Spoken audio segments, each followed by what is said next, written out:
We are live, I think. Let's see if this catches up for a second. Make sure I've got audio. 1 second. Come on. Nothing is happening.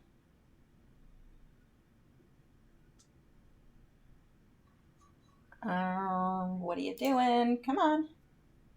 Wow, that is a long delay. And it looks, is there audio? Yep, there is audio. Okay. Chicken is joining tonight because Chicken's been abnormally screamy for months. I really don't want to leave him covered while I live stream. The only way I can get him to stop is to go in and yell at him, Chicken, no, which is weird. Anyone who knows about birds, if you yell at a bird or raise your voice, they get even louder and more excited. Birds love screaming. They think it's fun.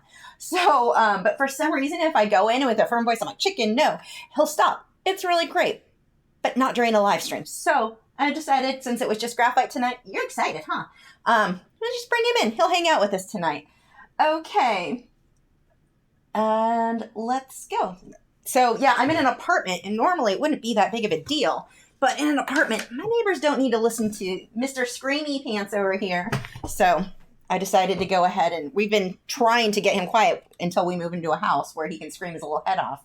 Cockatiels aren't that loud unless you're in an apartment. Like, no, my neighbors in a house aren't really going to hear much, but yeah, Mr. Screamy here has been obnoxious since my parents visited in, when were they here? May, I think, the beginning of May or middle of May. I don't know, sometime in May. And we had been having nonstop problems with this guy wanting to scream his head off constantly since then. It's been weird because it was like, as soon as they left, he started up with that. Really odd.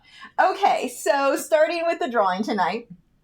I'm working with my Faber-Castell set. This is their art and their drawing, or wait, what? I can't flip it over and see. I don't know. Links are in the description. And I'm also using the Faber-Castell, their mechanical lead, which I'm in love with because those of you who have been around for very long know I love the AN4B, what is it? Their high polymer lead, not the Stein. Stein is not the same as the high polymer, but they don't make it anymore. And so I bought a ton of it, but then not thinking, hey, you own all of these LEDs, but no one else can get them, so you can't do them in video and then tell people what you're using, so they can't go get it.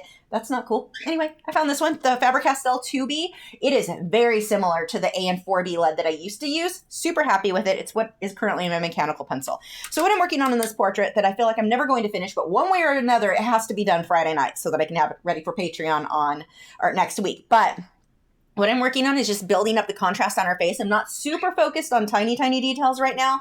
I need to get my values down or lower, darken everything up. Right now, she is extremely pale, not quite as pale as what you guys are seeing. It also looks smoother on that end. Gotta love webcams than what I'm seeing. But yeah, the values are really what I'm focusing on tonight. So let's go ahead. I'm also, Angelette, I also use the, graphite powder, which is not over here. 1 second. Come here, graphite powder. I'm using the Generals. There's also one, they don't make this one anymore, and I have this is going to last me the rest of my life. But they have create a color, I don't know, links in the description. That is also, it's going to work the same. So that is available for you. When you see me use these tools, that's what I'm using. These are the soft tools, SOFFT tools. That is what I'm using to apply the graphite powder, which is incredible. You get this great smooth look. Teresa said, hi, Lisa. I love your live streams. Hey, thank you. Question, have you ever done a tutorial on focusing on drawing or painting using perspective? I've not. I should, because it's something that a lot of people struggle with. I even struggle with it from time to time. I have a painting. Is it on my wall? It's not on my wall right now. But I knew from the beginning perspective was off on that one. I had one. I never quite figured it out, which was kind of funny. But anyway, yes, I do. I should make a video on that. But no, I don't have anything.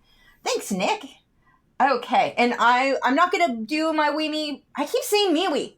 No, I said it right that time. Me-wee, not wee-me. Me-wee. Plug as much this week, but you guys should still join over there. I've been using it now for 2 weeks. It's what Facebook used to be when Facebook was good, which means I'm hoping if we get enough people using it, like our friends, our family and everything, we can go back to actually getting sales on Facebook or not Facebook, on MeWe. And the privacy thing is way better. No ads, which is amazing. Really good. Anyway, I won't plug it too much tonight. Probably a line. I probably will. Okay. So what I'm doing is just using my soft tool to start lightly darkening things up. Now, I will go over all of this with a pencil. You want to watch when you're doing a lot of shading where you're using a tool like this, where I'm using graphite powder, or if you're using your shading tools, like this one's super dirty just from normal use. You don't want to depend just on these. If these are what you're trying to do the majority of your work with, yeah, it seems amazing and fast and easy at first. Your work will also look super out of focus and not very clean. So whenever I use these, I'm going to go back over it with the graphite pencils afterwards. Let's see. Sergey, I can't say names. I apologize. Says, I haven't attended your live stream since February, 4 a.m. here. Oh my gosh, you were up early or up late. I'm not sure which. How does your husband feel about living with a full-time artist? Feel about your art in general? I am super lucky because I did not make a lot of money, I wasn't making a stable. It wasn't that I couldn't earn. It was that I did not make a stable living. Okay, this is hair. I need to not go over that too much. Until maybe 4 years. Really with Patreon is when my income became more stable, when I could teach online. Even when I was teaching classes, I mean, it just wasn't a stable income. And it was nice because he was very patient with that throughout our marriage. And now he loves it because I pay all the bills. I mean, he works too. He helps out. Mostly he spends his money on comics and stuff like that. But no, he's actually been great. I was very lucky that he was patient because I was below poverty line as far as my income goes. And if you looked at us as a married couple, we were below poverty level. We were really bad for several years there, for many years. It took a while to get to this point, and he was patient and knew that I'd get here. He trusted that I would do hit what my goals were. So no, I've been very, very lucky. Him and my parents have been so supportive throughout the years. Nobody there judged me. Like my mother-in-law had always had being an artist, that's not a real job. Go get a real job. But my parents and my husband both knew I was going to do something with this and just supported me in that. And it worked out really well too, because I have fibromyalgia and celiac disease and all that. I'm sick a lot. So having a job where if I'm sick one day and I just cannot get up and out of bed, and that happens sometimes, not too often now because I do control it now with diet, but it used to happen a lot. And this was just kind of the perfect job for me for those times. So yeah, no, I've been very, very lucky there. Crystal said, do you have any advice on how to work with a less than ideal reference photo? I want to do a memorial portrait of my cat, but all the pictures of him are crap, fuzzy, and bad lighting. So my biggest tip is if you can find good photos of cats that look similar, to what your cat looked like. So you may still want to use the same angle of your cat. I'm not saying copy something exact, but if you can find a cat that, let's say you have a black cat, look up black cats online and see if you can find some that look similar enough that you can see the detail that you're not able to see in your photo. So that would be my biggest tip on working from a bad photo. The other thing is, if I don't know how long you've been painting or drawing, but let's say you're kind of newer to pet portraits, you've been doing it for a few years, but you're not super comfortable or super confident in it, you may want to do a few pet portraits first. Give yourself a bit more practice working from an amazing cat photo. Go with a cat that looks similar to yours if you can, but do a few photos of cats that look like you, again, as much as possible, look like yours, but with really good reference photos. That way, when you go and use a lesser than photo, you've done it enough that you can get away with using that lesser photo, but you know how to make those details. You've done it enough times. I've painted a million flamingos over the years. I don't really need that great of a photo now to get the same kind of detail I can from a good photo because I've painted so many. Dolphins, whales, same thing. When you've painted a certain subject matter a ton of times, portraits are the same now. I've done enough pet portraits. I've done enough human portraits that if I don't have the best photo in the world, I can still usually pull it off, depending. There are exceptions. But getting practice using those really, really good photos first may be all you need to turn one of your photos, to know what details to put where and what to watch out for. So that would be my tip there. Thanks, Barbara. Yeah, and it's funny, Jessica, you say that you're focusing on my artwork so much. 10 years later, to this day, my family are still go get a proper job. Yeah, my mother-in-law, it's an ongoing joke with me and my husband, because it's I make far more than, there's no way. I was a receptionist in an animal hospital was the last job I had that was not art-related. Everything else has been art-related. And that was years ago. But she kept coming, she came home and, or come, like, find me ads, or not ads, tell me when she went to a house, well, this one's hiring, that one's hiring. I have a job. I have a job. And at the time, the funny part was I was actually you don't make much as a receptionist in an animal hospital. Well, not in most cases. There are maybe exceptions, but the ones I was working at, you sure didn't. And even now, like she had commented that we're buying a house and she's so proud of us, but she genuinely thinks my husband's the one who's paying for everything. And I'm like, no, I'm doing this. No. So she's a sweet lady. She just doesn't to her brain can't wrap around art being a real job, which is kind of funny. Frustrating at times, but also kind of funny. Let's see. Oops. Oh, I missed a bunch of photos. Okay, here's one. Jacqueline said, were you able to see the video on the bird trying to stick paper feathers on his tail? I've seen, was it a lovebird shoving paper under his wings? They do that to collect them to go take back and build their nest, which is hilarious. I've seen that one if it was that. Cindy said, I've been watching your streams for some time now and I've learned so much. Really enjoy them and your type of chatter, maybe? I don't know. I'm not sure. Pattern. I'm glad. Meek said, do you have any tips on how to draw better? How does one learn or even improve? I have thought about doing a video on drawing, or is it best to go to books? Both can be helpful, but the main thing you want to do is practice. You can read all the books in the world, and it's not going to do you any good if you're not practicing. You can watch all the videos in the world, not going to do you any good if you're not practicing. So, and I know that's not the answer people want. People want to go study, I'm going to study math, and I understand now how this formula works, so I can go do that problem, and I can do it. It's not quite the same with art. To an extent, it helps if you've seen someone do it, and then you go practice it. But if you don't go practice it yourself, or maybe that is the same with math. I don't know. I don't math.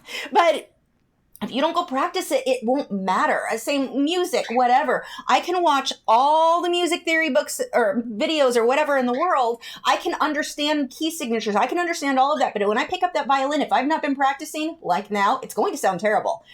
It would be terrible if I picked that up right now and played. I need to practice. But it's the same, art really is the same. You have to practice. So some of the things that you can do to improve your drawing skills, trace. And people hate that too. I don't want to learn to trace. I want to learn to draw better. No, what happens when you trace, it forces your brain to see things accurately. And that's the reason that you can't draw right now well, or if you're struggling with that, is that you're not seeing things as they are. Your brain is like, nah, I know how to draw a hand. We don't even need to look at that reference photo. I got this. And of course, it looks like a cartoon. So what you want to do is practice tracing. So maybe take a photo. Let's say eyes. Let's use an eye as an example. Trace that eye 10 times, however many times. We'll say 10. Trace it 10 times, then freehand it. Then figure out what looks wrong on yours. Trace it another 5 to 10 times, whatever, however many times you want to trace again. Get a good feel of it. Then freehand it. Now, the goal is not to forever trace. The goal is to start waking your brain up and your eyes up to seeing what's actually there, not what they think is there. And that will make one of the biggest differences I found in the world with students. I've seen students progress when I switched them to that method of tracing over and over, then freehand, then trace over and over, then freehand. They learned crazy how much faster they learned. Because what happens a lot of times, if you're just freehanding, you may be making, let's say you're drawing an eye and you keep making the same mistake again and again, and you freehand it again, you made the same mistake again, you freehand again, and you make the same mistake again. Trace it, force your brain to see it accurately, and then go draw. So you're doing it correctly again and again instead of making the same mistake again and again. So that would be my biggest tip on learning to draw more accurately. That's what I've seen the most success with the students I've worked with. Let's see. Devern says, you talk about archival products all the time. I draw on printer paper and use cartoony lines. Is printer paper archival? How do I jump into realistic colored pencil? I don't know. Printer paper might be. I know most inks are, weirdly enough, which kind of surprised me. I didn't, when I found that out, I just assumed they'd fade crazy fast. Now, I found even with the archival paint or inks, anything I've ever printed on a computer printed so much faster than anything I had printed professionally from Vistaprint or whatever. So I'm not sure if that was the paper or what. I've honestly not researched enough to tell you one way or another. I will tell you that the biggest issue with printer paper it's really, really thin, so you can't do a lot of erasing, and it's way too smooth. So it's hard to get much. If, let's say you're doing colored pencil, not a lot's going to stick to it. I mean, use whatever you have. When I was a kid and starting to draw, I primarily used printer paper when I could get a hold of that. My mom, not from home, because that was before computers. My mom would bring scrap paper home from work, so that I could draw on the back of it. So, I mean, like stuff that would have gone otherwise in the trash. So, like receipts and invoices and stuff like that, because she was usually a receptionist somewhere or another. So that's, I mean, it's fine for learning. It's not amazing. And for colored pencil, definitely, it doesn't have enough real grip. So I would definitely get something maybe like you don't have to get super expensive paper when you're learning. The Stratford, it's over there and I can't see it. Strathmore, that's the word. Their medium paper. That one, it's like, I want to say it's 60 pounds, 80 pounds. I don't know, fairly lightweight, but a lot heavier weight than your computer paper. We know that's archival. That's going to be a better way. And as far as wanting to get away from, you said that jumping into realistic, you just jump in, you find a realistic photo and you work from a reference photo. And I think that that's one of the things that a lot of people need to learn. People have in their head that they want, and I get questions like this. Well, how do I learn to draw from memory? It doesn't, like if you're working in realism, most people are not drawing from memory, unless, like in my case, I've drawn a million freaking flamingos. I could kind of get away with drawing from memory, but it's not going to look nearly as good as if I've got a reference photo. So get a good reference photo and try to copy what you see is the best way to go there. Just remember, cartoons have outlines. Real life does not. It sounds like my patio chicken is out there. I have an Eastern Phoebe who lives on my patio during the nights, and I hear something flopping around right now. He's adorable. Okay. Whoops, that scrolled too far. Oh, that scrolled way too far. Here we go. Nope, still too far. And still too far. Here we go.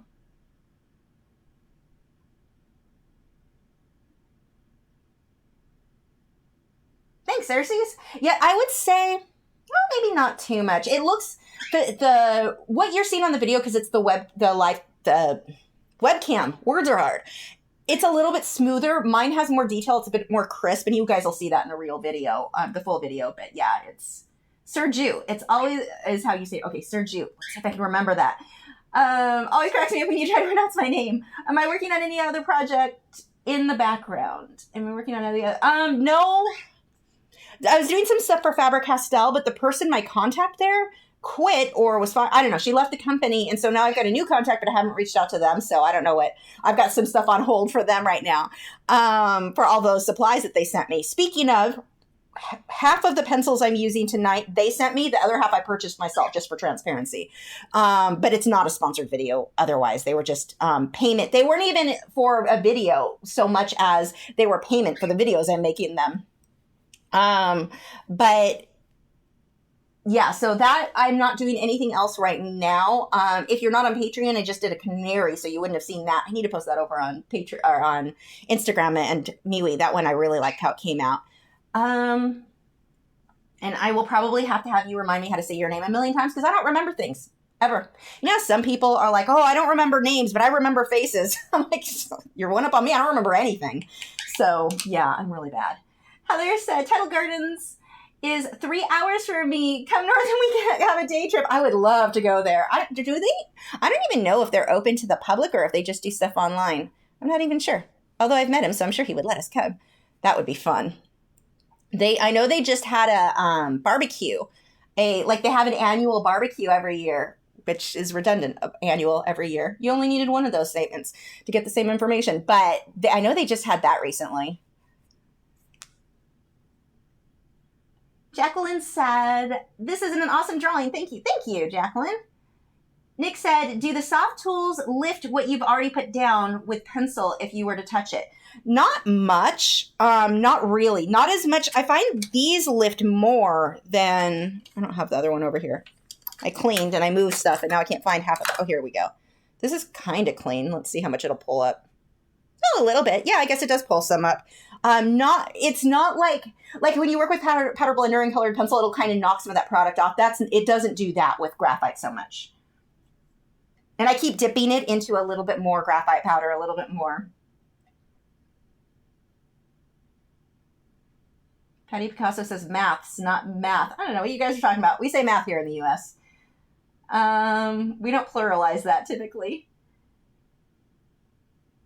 No, 30-minute live stream of me practicing violin. I would not do that to anybody. I like you guys. That would be horrible. Chicken would probably like it because he likes screaming. Huh, Screamy Chicken? And he poops. That was great timing, Chicken. Thank you for that. I guess that's his attitude about listening to me play violin. It's funny. I got a hanger to hang the violin on the wall in the living room, thinking, it's out in the open all the time. The violin, the bow, they're sitting right there. You think I just pick it up and practice? It didn't work. It was a good plan. It did not work. Nick's okay. Make sure if you're not doing the Outlaw Cree Fine Art, if it doesn't highlight in orange, I just don't usually see the question. It's not that I'm trying to ignore you. I just don't see it unless it's highlighted. Boysburn said, Arch's hot press watercolor, grainier than Strathmore drawing. What am I doing wrong on portraits? Graphite, not just smooth skin. I don't know. I would need to see it. They're different textures. So typically you'll get to where you're just going to kind of adjust your technique from one texture to another. I know they're slightly different, so I could see that being grainier. I only use the arches if I'm using water-soluble media. I've not done it on just graphite alone, so I can't say there. I've done arches with watercolor pencil. That's what I did this weekend. Watercolor pencil, Inktense, water-soluble graphite with those, because it does have a bit, you're right, it does have a bit more tooth, so it's going to stick a bit better. But I'm not sure as far as being grainy or grainier, maybe that's not, you're probably trying to just use the same techniques, which you're going to have to adjust when you switch paper. Like if I work on Fabriano Artistico with colored pencil, it's going to be a little bit different than arches just because of how they take the layers. So I'm not sure. That is way too dark. Actually, maybe it's not dark enough. Maybe once I darken everything else up, it'll be fine. But it may just be that you need to adjust your technique. But no, you're right. I do believe that is a heavier, it's a little bit more tooth. But I've not done any graphite work that I can think of with arches. I'm just going to touch my eraser to lift some of that where it got a little bit crazy dark. I don't want to just rub back and forth. I'm going to have streaks, which I don't want. But I'm not sure. It may be that you need to sharpen your pencils and just build up more slowly. That may work for you. I'm honestly not sure. I'd have to see it to know for certain. And that just scrolled too far. Where were we? Here we are. Rick's artwork said, I always find myself repeating in my head, drawing and painting realism. Draw what you see, not what you know. Yes, exactly. Sarah said, my mom brought paper home from her work to draw on when I was growing up. How funny. I wonder how many, did a lot of you guys have that where your parents brought home like spare paper to draw on? I used to, that and the back of, back when I grew up, we didn't use plastic bags. Like I don't remember seeing that much. It was always the paper bags. And so we always cut it into sheets from the grocery store, and I would draw on that as well. I used that a lot. How about my new house? My new house is doing great. It is framed a lot. What my new neighbor has been updating me, or one of my new neighbors has been updating me with on Facebook with photos of the build, and the framing looks like it's mostly there. Like the roof is on now. Like it's not the full roof, but like the frames, the skeleton is there. It's crazy how fast it's going. So that's pretty good. Unfortunately, the lender, the mortgage people, whoever is the lady that's kind of in charge of my thing is, well, she's incompetent apparently. She seems really nice, but she was supposed to have the paperwork for the loan stuff. She needed, like they always, whenever you do a big loan like that, they need more documentation. Like she needed more tax returns since I'm self-employed. Like they need a bunch of extra stuff. So she asked for that at the end. It was either the end of June, beginning of July. So I uploaded them. They have a portal. I uploaded them on July 3rd. And what was it? July 3rd. And then the last thing she needed was like July 5th. I had to get a few more pieces of documentation for her. So that was all uploaded. And she had told me once I uploaded that it would be like 4 to 6 weeks till they get the final, I don't know, whatever it is. The house build is being done. We're not in a super rush. It's not like I'm waiting to move into a house tomorrow. So all that doesn't need to be done till the house is finished. But they're supposed to be doing this portion now. I get an email from her this weekend asking when I was going to need to upload those documents, and she wanted them by the 6th of this month. I'm like, well, that's convenient because I uploaded them on the 3rd of last month. Where have you been? She starts going back and forth on, well, where did you email them? And she kept asking, where did you email them? And I'm like, I didn't email them. I uploaded them to the portal as you guys said to. So this must have been 3-4 emails of her trying to figure out, well, did you email them to this person? Did you email them to that person? I kept going, no, the portal. No, the portal. I just wanted to type back in like all caps, no, the flipping portal, with swear words. But she finally listened to me, and it's weird because it's not like she didn't hear me say it. She's getting it and email me with me telling her where I'm sending this. She sends me a screenshot of her email. Well, I don't have an email from you, because it was the portal. Like, it was the most frustrating conversation. So anyway, she finally realizes it's the portal, and she says she can't see the stuff. Well, I don't know what's wrong with their website, but she can't see where it was uploaded. So I send her a screenshot showing. She goes, I think she didn't believe that I did it, which I can understand. I'm sure she deals with a lot of people who don't know, computers or whatever. So I send her a screenshot of the documents being uploaded, and then I send her another email, or I never heard back from her, which was weird. I'm like, did she get it? Whatever. So I emailed her again on Monday, asking if they got everything figured out for an update. Never heard back. So Tuesday, I emailed another contact there and asked him what was going on and told him the problem. Like, she doesn't listen to me. She's insisting it's email. I told her it was a portal. Like, I don't know what's going on. And then she had told me during the thing, well, I was on vacation between the 29th and the 9th. Or something like that. So I wouldn't have gotten, that's why I didn't get it. Okay, well, what about the rest of the month? The 9th, it's now at this point the 3rd. You've had a month to get back to work. I don't understand why, like, what in the world? So anyway, I contacted the other guy yesterday because she wasn't responding to me. So he got back to me right away. He's like, oh my gosh, I'll get someone else involved and see if I can figure it out. So I get an email from her, a little snippy thing. Well, as I told you, I was on vacation between these days and these days. I'm like, that was over a month ago. Why? Let's not making excuses. You just didn't do your job. It's kind of weird and frustrating. So I talked to the sales guy again today. He's going to get one more person involved to make sure. But I think I'm going to have them like find me someone else, because this lady she made me pretty mad when she kept doing well, I was on vacation a month ago. Yeah. So anyway, that is what's going on with my house now. Let's see. Sergi said, okay, I answered that one. Angelette said, have you any experience using Canson CA grain? No, I do not. I don't even know what that is. Someone said that realism is 99% technique and 1% talent. Wanted to hear your thoughts about that. Yeah? Well, it depends, because it's not just, I wouldn't say those are the percentages. I would go more like 75-25 maybe. Because it depends on 5B, just checking which pencil I'm using here. It depends also on your composition. So realism, you've got your composition, you have perspective, you have the initial design, you have those elements. But I mean, technique is, it's kind of the same, technique and talent. I mean, you get talent is your technique. It's kind of the same thing. But I mean, if you wanted to separate those into two different things, I would say maybe 75% technique and the other, I'm not sure. But the more I think about that, I'm like, I think the talent is technique, though, in so many things. See, a lot of people have this idea that when you're really good with drawing or really good with whatever, that it's like you're born with it. It's this talent that like, I don't know how to word it, like this magic fairy dust, I don't know, whatever, that you either have it or you don't. Well, no, anybody can learn to do it. Now, I do think that some people are born with an eye for composition, I can't talk, that was pronounced weird, but an eye for composition that isn't easily learned. But you can use like the rule of thirds and get a good composition, even if you can't naturally recognize that. So there are tools available for those who don't have that natural. They can still do amazing paintings. But I don't believe that, you're not just born knowing how to paint or draw. You'll occasionally see things where like a child is abnormally good. That's unusual. More often than not, when you have somebody who's a good artist, they didn't start out that way.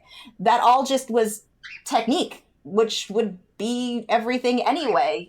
So I guess I'm working this out of my head, if you can't tell. So I guess it would depend on how you define talent. I almost think it's kind of all the same thing the more I think about that. So I'm going to go with a wishy-washy. I guess it depends on your attitude on what the definition of each is. But yeah, I mean, technique anybody can learn.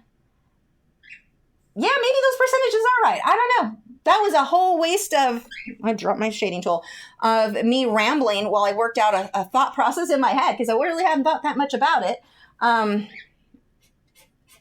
But in the end, does it matter if I'm more concerned about creating cool, good work. But yeah, I would say as far as like, let's use the example with talent as something you're born with. The only thing I've really, really seen is somebody who is they have a natural eye for balance, of placement, of getting just a nice flow in the work. But everything else, it's learned through practice, really. So there's that. I don't know. I don't know what I feel on that. That's one of those I'd have to think on a little bit more.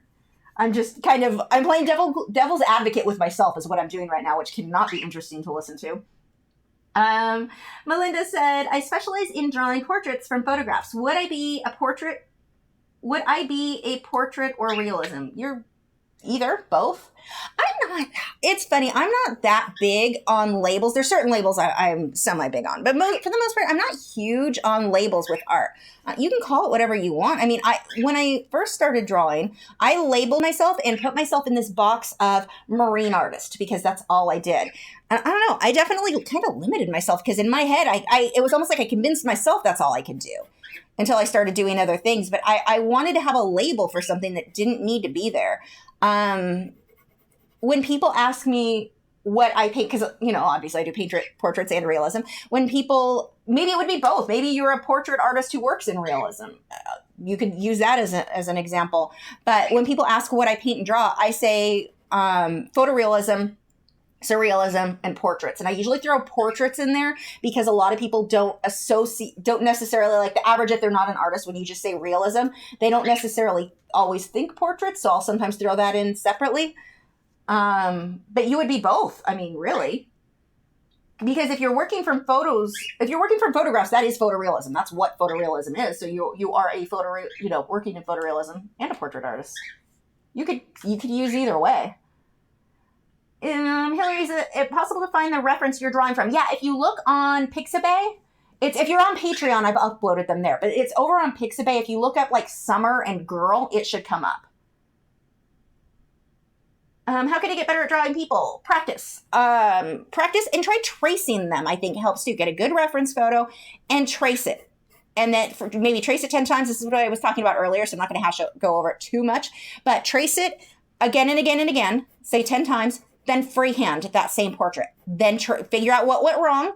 Trace it again, maybe 5-10 times, then freehand it, and go back and forth between tracing and freehanding. It's causing your brain to notice things more accurately, because when you first start with drawing in general, your brain is like, I know how to draw a hand, I know how to draw a person, I know whatever, and it doesn't. So when you trace, it forces you to see things very accurately. Let's see.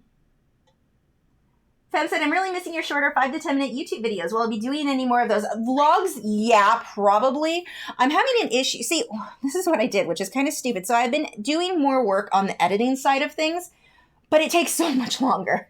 So I'm like, maybe I need to just do some more simple vlogs. Yeah, because those are not that difficult to do. They're not that difficult to edit. I definitely need to, just to have more content. I was thinking about recently, one of the things that I could do is alternate, because lately I've been getting like every 2 weeks when it should be every week, a new portrait or new artwork for YouTube. Maybe if I alternated 1 week a shorter, quick one, and then, I don't know. I've been thinking a lot about that because I definitely want to get back to producing more content than what I've been doing. I'm just running into having a hard time-wise. Has been a challenge. So yeah, I want to. Hopefully I will. Elaine said, when using a blending stump, should you use a light hand or does it matter? I use both. Usually, I'd say medium. I'm not pushing super hard because I don't want to damage the paper, but it's not going to scratch or hurt the paper as much as your pencils would. It's not as scratchy. So I would say medium. Michael said, please thank everyone who has come over to MeWe. I am viewing some great work from all of the artists. Thanks. Yes, thank you guys, everyone who's been joining over there. I think we have over 500 and something people in the group, so it's becoming a very active group. So for those of you who are looking to get away from Facebook, like me, I'm really happy with MeWe right now. Like, super happy. So Google Plus was one of those that I had been hoping, and a lot of people hoped that it would take off, but it was, I think it was too different it was bad timing, too different from Facebook. And then they made everyone really angry when they forced people to hook their YouTube account up if they wanted to leave comments, and it just left a really bad taste in people's mouths. So Google Plus did some serious things. They did some good things, but they did it too, there were too many things going against them. And I'm really hoping MeWe can really fill in that gap and fill in what I like old Facebook. I loved what it was. And now it seems like it's all about advertisements. It's all about pay to promote your posts. Pay if I want my own family to see my post. Pay to make sure they see it. It's just not a fan right now of Facebook at all. So yeah, MeWe's been awesome. And the links for all of our groups are in the video description. I made a group too this week. Now this one's going to take a bit more time. This is not the pencil I wanted. Oh no, it is. This will take a bit more time to really take off, but I made a group for buying and selling artwork. And the only way that that's really going to work, we're going to need to get our friends and family members and start inviting people who might be interested in buying original artwork. Now, please be realistic when you post things there. Don't post, if you're a new artist, probably $2,500 for your painting or $3,000, $5,000 for a painting is not going to sell in the group, and it's going to make it harder for the rest of us to get those sales, because people will see that and be like, oh, work in this group is too expensive. Probably don't need, be reasonable on what something would sell for on the internet. Also consider shipping prices and all of that. But we need to, besides that, because I've seen a couple that I'm like, there's no way that's going to sell on the internet for that much money. So not that the paintings are bad, it's just, knowing market and all of that. But I'm going to reconsider rules and such, because I definitely don't want to get, if friends and family do join, I don't want them being like, oh, all the paintings in here are so out of anyone's reasonable budget that they don't look at everything else that's in the group.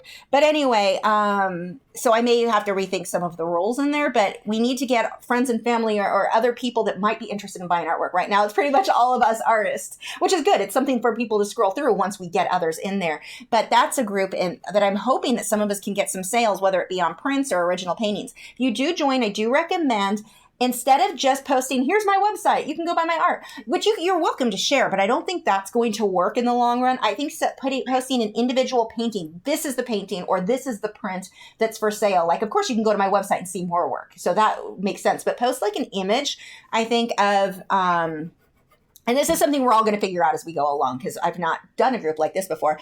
But when you I would say post one image of one painting that's available. And then, of course, you can link your website. That's fine, too. But we've got two different groups. One, the normal art group where no selling is allowed. But then we've got the separate group. The thing is, we've got to get people who want to buy, not just those of us creating. So it's really cool, though. I'm really happy with that platform. And those links are in the description. Let's see. Whoop, that scrolled too far. Scrolling up, finding where I was. Oh, my gosh. Whoa, I missed a lot. Hold on.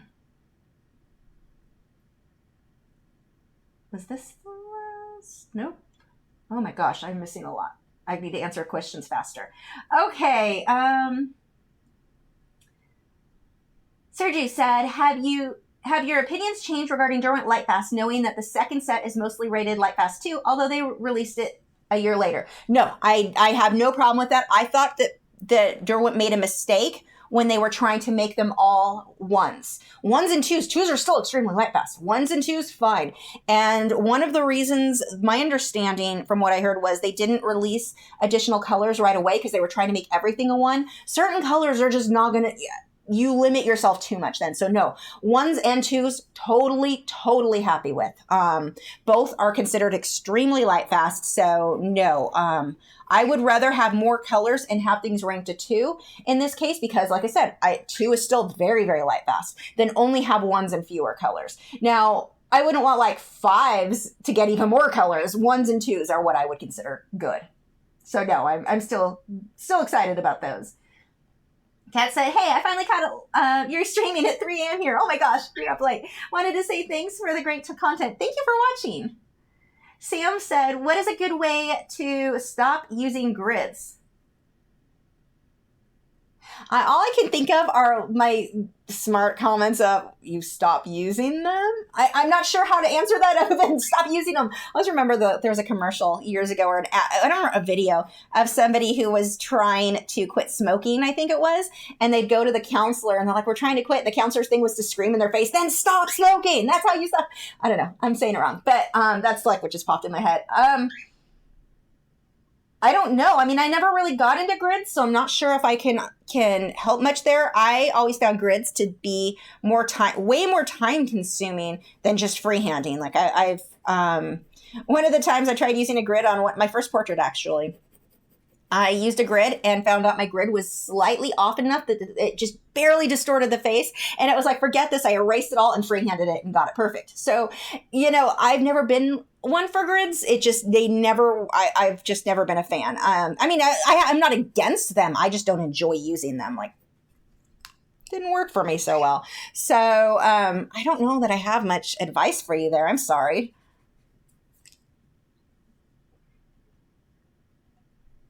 Devern says, how did you manage your time as an artist making and selling art and doing YouTube? I'm going to film school to break into that world, so I'm curious how to manage everything. I really have not focused on the selling side. Once I got to where I was making videos, I realized I really enjoy that. I really that works out great. And I'm just not focused on the selling aspect of things, which isn't a good thing. It's not something I'm super proud of or anything. And I need to, but it's not, you do have time limits there. And that is still to this day a challenge for me. How do I focus on the marketing side of things while still doing the videos? And especially for me, the videos and Patreon, that's where I make the majority of my income. So it's hard for me to take time away from the thing I know that's working for the other thing and, focus on the selling. And I absolutely need to, but you only have so many hours in the day. And so I've just not figured that out myself. I'm trying to just start including that in my email newsletters here and there, but I'm not pushing the marketing of original art hard enough to sell much at all. So if you figure it out, let me know too. Carrie Lewis said, I grew up on a dairy farm, so both parents worked, but mom always cut open brown grocery bags for me to draw on. Yep, see, those bags were super handy. Kids just can't draw on these plastic bags. Kathy said, why do you need to finish this by Friday? Is this for a customer? No, this is it's just a normal tutorial. There's a chicken feather floating by.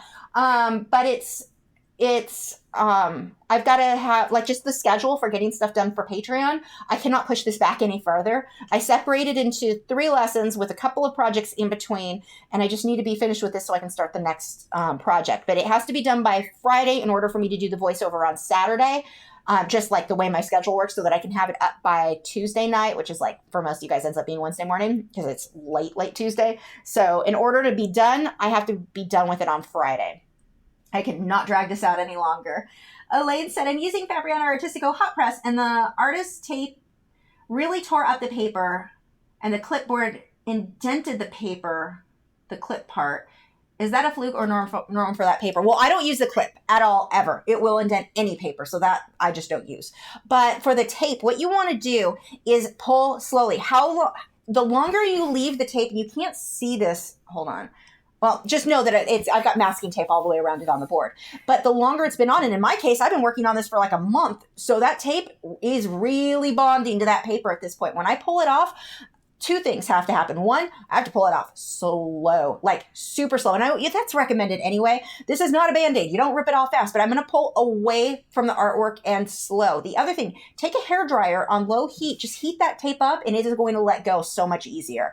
But I'm going to do that on any tape, any time I put tape on paper, and especially if it's been on there for any length of time. In this case, a month, that tape is not going to want to let go.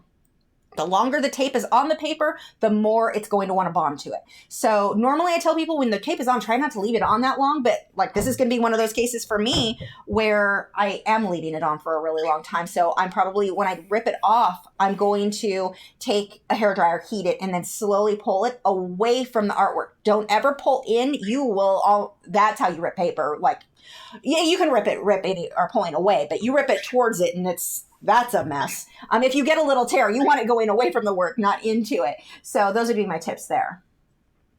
But yeah, I don't use the clip on the clipboard at all.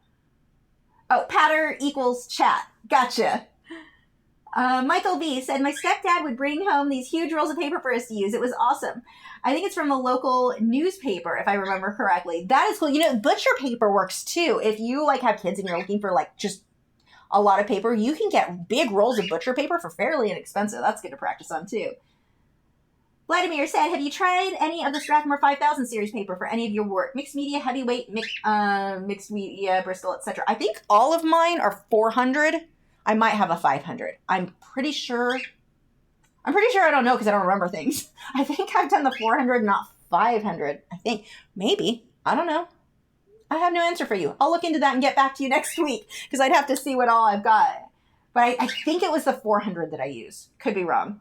Miriam said, hope your house is coming along nicely. Sounds like a huge roadblock. Sorry to hear that. I don't think the roadblocks are that huge. It's just annoying that somebody's not, like, I hate when people make excuses for not doing, like, something going wrong with their job. I have a feeling she got back from her vacation and just forgot or, got on the back burner. I wasn't first on her mind. I know she's working with a lot of accounts. So I think I would suspect that's what happened. And it happens. We're not in a rush. The house build is going beautifully so far. I want them to slow down as much as possible. But we've got plenty of time for the loan. So I don't think it's a block. It's just an annoying, like, this person is incompetent. Carrie said, replace the word talent with the word aptitude and the discussion is clearer. Yeah. I still don't know on that though. I need to think on that more. I don't know. I say I'll think on it more, but honestly, I probably will forget and not think on it at all. I don't ever get into too much into like the like theological type things, aspects. They don't matter to me. Like, I remember on, what was it, Wet Canvas. I don't know if that forum is still there, but there was a forum called Wet Canvas for Artists years ago. It probably is there. I don't know if people still use it. But Econ Chicken. But people would spend so much time debating things that I'm like, I don't know what difference it makes. I'm going to go draw now. Bye, guys. Like, I never really got into the whole, like, yeah, none of that ever, it just didn't interest me. I guess that's what it is. It's funny because other, like, looking at things, like the theology of things or debating different concepts and thinking about things interest me, but art never did. I'm like, I just want to go draw. I don't care what you define something as. If you want to argue, well, is a colored pencil a painting or a drawing? I don't care. I'm going to go work on my colored pencils now and actually complete work while you guys debate this. So I never really got into that. I don't know. Lynn said, have you used Staedtler Mars Lithograph Black? Graphite carbon combo. Much less shine and good dark values. I have. Not a huge fan, because anywhere where you use that, it is obvious that is not graphite. Like, because it's matte. It has no shine. I don't know. I'm not, like, I don't ever find myself reaching for it. I have it here. Was it Jennifer, I believe it was, who gave me a set. And they're good pencils, but they're not my favorite. I'm not in love with the difference. Like, I would rather have shine than have something super matte compared to everything else. But that's total personal preference. In the end, whatever makes you make the best artwork, that is what you should use. I mean, they're all light fast, so you don't have to worry about that. It just was it wasn't my favorite way to work. Plus, they were a bit messier. Not as messy as like actual carbon pencil, but a little bit messier than the graphite. So yeah, it wasn't my favorite. Okay, I need to rest my hand there, so I need to get my glassine out. I mean, they're a good pencil and lots of amazing, like the girl who gave it to me is a phenomenal artist and she loves them. So it's not like I can say, oh, they're terrible. Like they obviously work just fine. They just, I wasn't my thing. Zale said, Will Smith said, you can be talented to do something, but you have to build the skills to be outstanding with the talent. The point is to practice all the time. That works. And I think a lot of it too, like when people come down to like just talking about what is it, something you're born with or something you learned. I feel like a lot of us were born with the interest in something. I was born with the interest in drawing. So that part, maybe that was genetic. Because a lot of people do, well, who else in your family was an artist? Not me. Like my grandpa drew, but I don't think it was, I really don't think it's genetics. That's it. Her chin is got some issues going on here. Oh, I see what I did. She's got a little bit of a crease the way she's laying. But my grandpa drew not a lot. If I remember correctly, he was good, but it was so long ago. I don't know. I'm not one to believe that that's necessarily genetic. I believe that, like, let's say the mom is an artist and then the kid gets into art and they're like, oh, I got all my talent from my mom. Well, yeah, because she was drawing in that interest to you. So maybe she taught you, she passed that on as far as showing you how to do it, the same as showing you how to knit, showing you how to do whatever, showing you how to garden. You may get that interest because you saw someone else in your family doing it, but I don't think it's like a genetic thing where if that kid, let's say that kid was adopted by a different family and grew up somewhere else, I don't think that they're going to, in that other family, let's say they're more into cars and building things that way than art. That kid's, I think, going to be more likely to be interested in the building things. There are always exceptions, but I don't think it's a genetic thing. I think it's more like what you're kind of around, or maybe being born with the interest in it, but not skill-wise. Nick said, my advice for new homes, solid core interior doors. I don't even know what that is. You are going to have to give me more information on that. So where are you going, chicken? Oh, your millet's down there. He's not used to this cage. This isn't his real cage. His cage is huge. Was the cage actually his baby cage? When we got him, he had to be in this cage for like 3 days before his big cage arrived. This was a temporary one. But he's not very good at climbing around in it. Where are you? Okay, you're on the bottom now. We're trying to get... Oh, you're standing on your millet. I don't know what you're doing down there, bird. It would have made sense if you were going down there to eat the millet. Oh, he's just trying to get out. He's really bad about moving around in there, though. Let's see. KJ Pickett said, my biggest pet peeve is when people say, you're so lucky to have such talent. I could never do that. They flat out refuse to believe that the skill can be learned at all. Absolutely with you. I would say one of my biggest pet peeves are when people will tell me that the tutorials that I'm teaching are too hard. They're too advanced. If you want to get advanced, you have to work on advanced lessons. If you want to stay a beginner, stay with beginner tutorials. Yeah, beginner tutorials are great to get started. There's nothing wrong with beginner tutorials. Don't stay there because you will always be a beginner. That's probably one of my biggest pet peeves.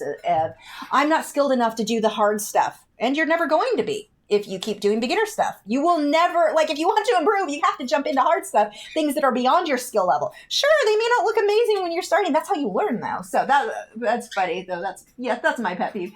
Lucy Art said, how do you fade from the person into the background? It's really hard for me to have I have really harsh lines. This is overexposed like crazy up here right now. What in the world? How did that happen? It's just soft. I mean, it's an issue of contrast. Where are your darks and where are your lights? And it's just a soft transition between that contrast in this area where it fades into the background. Don't try to define those harsh lines. I'm not really sure how else to word that. And practice, honestly, because I do know that was something I struggled with for years, and I would say I just started doing it. I started noticing that, and that I think goes back to looking at your reference photo and just noticing, which pencil did I grab? That one will work. But noticing things, being able to notice the details, notice the fact that you now know you're looking for the difference between harsh and soft lines. You're going to start picking that up quickly. But notice that don't think of it as lines. Everything are shadows. Chicken, stop climbing around. You're making too much noise. Everything are shadows. Where are your lights? Where are your darks? Don't think so much in terms of lines. Now, you may have harsh contrast between what shows on the thing here. So we've got a highlight with her hair here and it's really dark here. So that's harsh contrast. There's no line though. Don't think in terms of line. That would be, I think, step one. 1 second. That is just I scroll down way. It's not me. YouTube keeps scrolling it. Oh my gosh, I'm so far behind on questions. I need to go faster so I can get caught up on questions. Okay, there we go. Julia said, I love chicken. Just saying. I love chicken too. But you're being noisy. He's trying to get to me. He wants to sit on me. But if he sits on me, he's going to be climbing all over everything and I can't draw. You can hang out, but you got to be over there. You go eat your seed treat. Be a normal chicken. Chickens love seed treats. I give you a treat. Elaine said, would you be willing to communicate advice to people on the sales group in MeWe who are charging incorrectly, too high or too low? I would be willing to do it for the extremes. But if this is the thing, it's hard not to offend people. I would say, I'm trying to think of how to do that. I need to think on the best way to approach this because I don't want to offend somebody, but it's also not good for the group as a whole if we have a bunch of people coming in here going, this is $5,000 and it's like 8 feet by 5 feet. One, you're not going to ship that. Be realistic. Two, no one on the internet is spending $5,000 on but I don't want to offend somebody and be like, your work isn't of value, because that's not what I'm trying to say. It just, being realistic. I also don't think we need to be budget. We're not Amazon. We don't need to be offering, discounts and stuff. But yeah, the reasonable, I don't know. Let me think on that. Maybe, I was going to say, maybe we could do a live stream and kind of go over pricing, what I would price something, but I don't know. I need to think on this one. Miriam said, hi Lisa, I got a Facebook ads ad nauseum. IG seems to be going that way more and more. Do you think so? Absolutely. IG is owned by, and Instagram is Facebook. They're owned by the same company. Unfortunately, very unfortunately, Facebook bought Instagram quite a few years ago. And we've known from the beginning they were going that route. And so I have not been happy with it. I don't even open Instagram that often anymore because I see what Instagram, or Facebook in that case, really wants me to see. Whereas before, like my friends might post 5 photos from an event all in a row.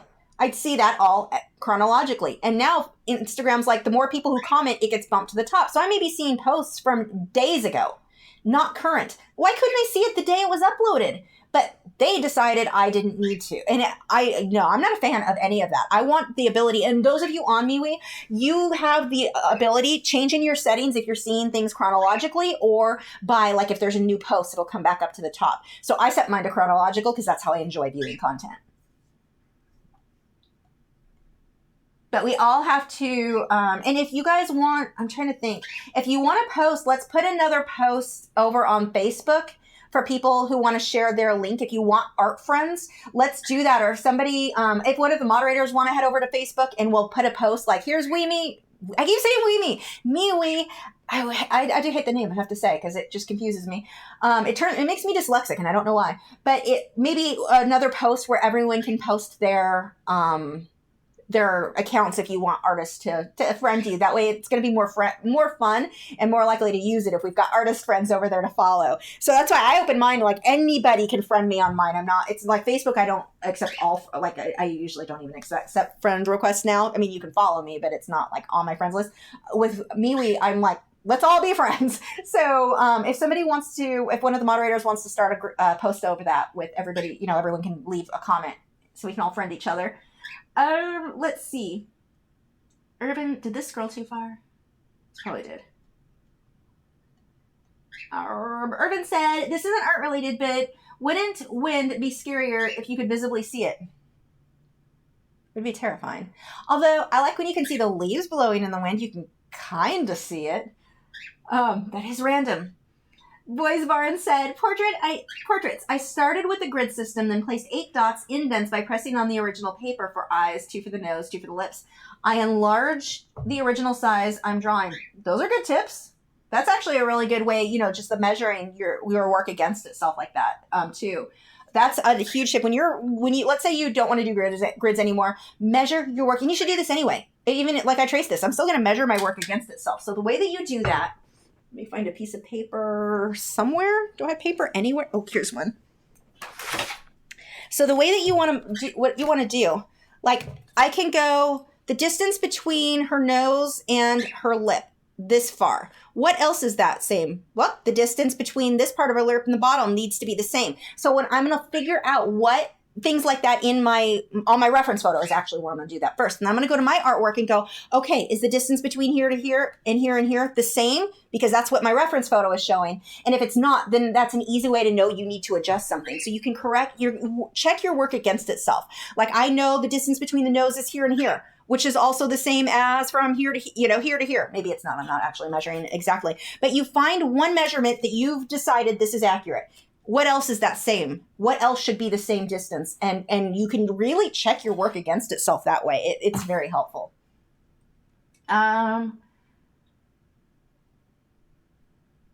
Let's see. Joseph said, Carrie alluded, that is a question for me. Are we allowed to promote commission work to the buy and sell group? Absolutely. And I'm hoping that people like buy or somebody who's interested in like, here's a photo, who's interested in painting this and what are your prices? Like, I would like that to be a part of the group as well. I want us to be able to get sales. And if that's through commissions, absolutely. Yes, that is definitely going to be allowed. But remember, guys, only in the buy and sell group, not our normal group. I don't want to turn our normal group into a spam thing of everyone trying to sell stuff. We'll have to go through and figure out, like, as time goes on, figure out different rules. I'm sure I'll have to add to them. Not because I think rules are fun, just necessary for the betterment, of everybody. Because if we have a bunch of people coming in and being like $5,000, $3,000, $10,000, and I've seen people not in our group, but I've seen that happen in other groups, not in buy-sell groups, but they were still trying to sell it on their own. And you're just going, now, because you claimed this one portrait that's about the size of me, I knew one artist who did something about this size. And and it was like somebody else's kid, which didn't, like, most people aren't going to want to buy that, but she had an emotional attachment to it. And so she was listed at like $10,000 or $20,000. Okay. No one's going to buy that. One. Two, now no one's probably going to hire you for another commission, even if they loved it, because they know your prices are outrageous. Like, you don't have the reputation to be able to demand that kind of money for your work. No one's going to buy it. And so she was shooting herself in the foot and doing that, even though it was just that one that was overpriced. Her other stuff was more like $2,500 and still high, but, more reasonable than $10,000, $20,000, whatever.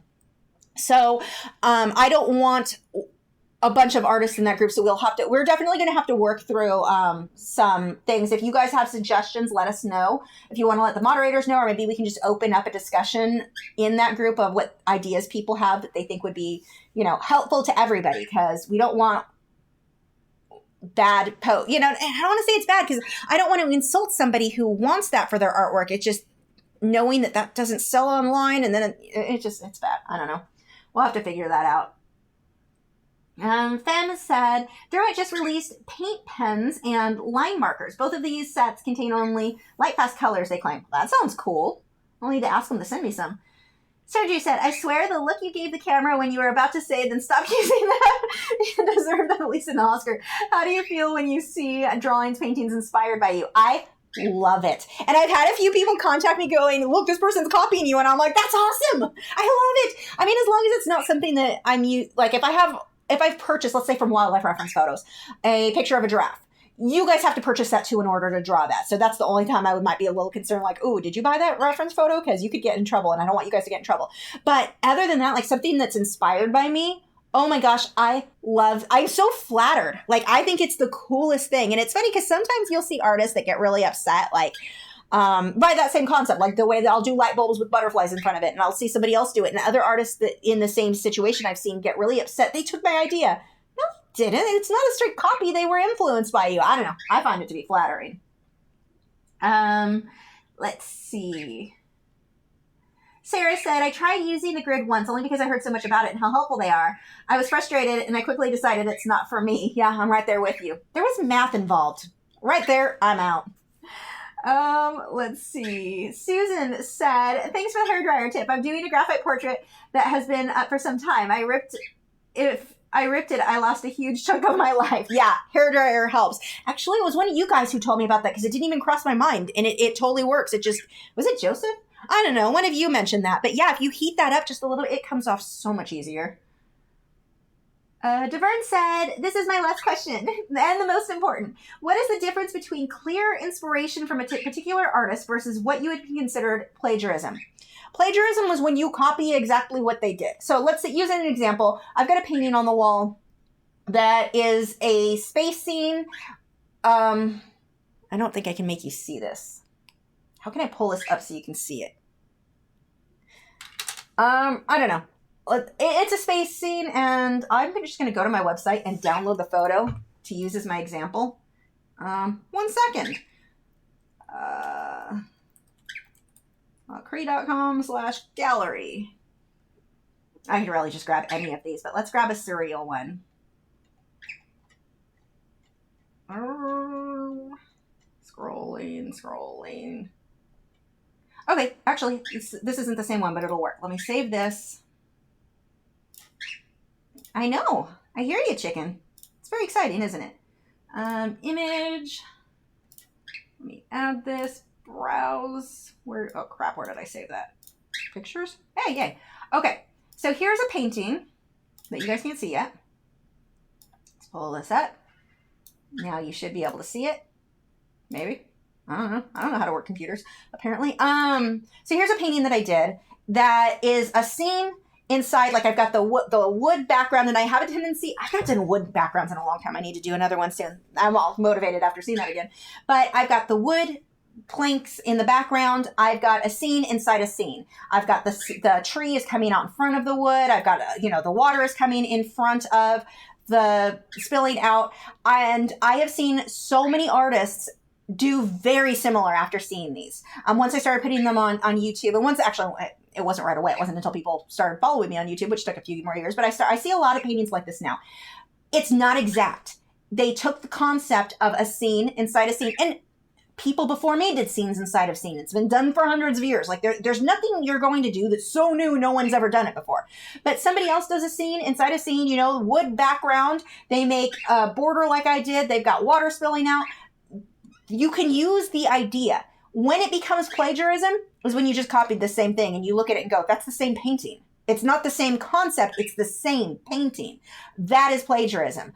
I saw somebody do that actually in our group. It was they took, even if you're using the same royalty-free photo. So let's say you've got the same royalty-free mountains, the same royalty-free Earth and moon, the same royalty-free light bulbs. I invented those are out of my head, so you couldn't. But let's say you had all the same royalty-free photos.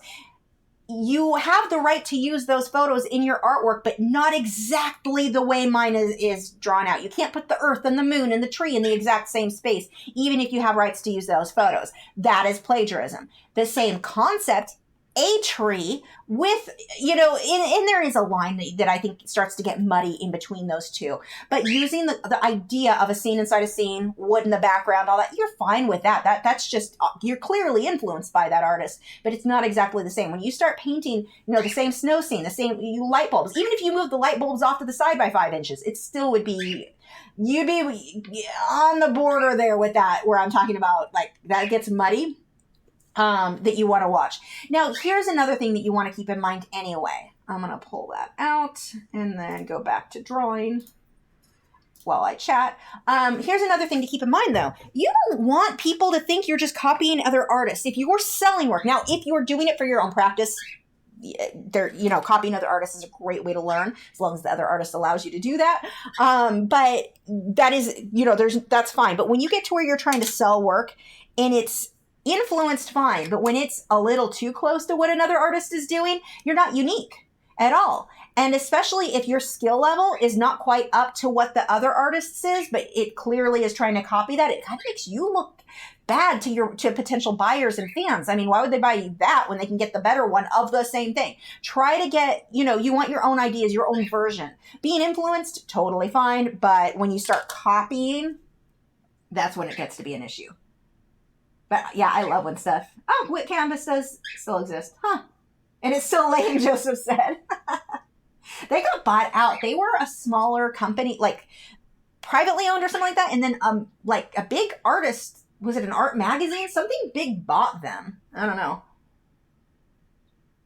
Hold on. Let me make sure I don't have messages that need to be answered right away. Nope. Okay. Miriam said, I've heard when using art tape to first put it on your jeans or apron and put it on the sketch paper and put it in an angle when removing it. Not tried it yet. Yeah, no, that works. If you take tape and you touch it to jeans, you touch it to carpet, whatever, it's picking up the extra fiber, so it's not going to be as tacky. Now, in this case, I'm using it's a low tack tape, so I don't need to do that. And sometimes I want it to be very high tack if I'm using a water soluble medium. So I guess it depends on what you're trying to do with it. But yeah, it does work. What's the main difference between charcoal and carbon pencils? Think of carbon pencils as somewhere in between charcoal and graphite. It's like kind of in the middle, like as far as performance goes. It's darker than graphite, but it's not as soft. It's harder than charcoal. Gail said, today I completed listening to all the colored pencil podcasts and I'm in real time. Is there another podcast you'd recommend adding? I have not listened to podcasts, unfortunately, in a long time. I need to look into that. So no, I don't have anything that I can think of off the top of my head. I know they're there. I just don't. I'm usually listening to audiobooks. Let's go through. Trying to get caught up on these questions. Scroll too far. Way too far. Where are we? Oh my gosh, I am really missing a bunch of questions here. Hold on one second.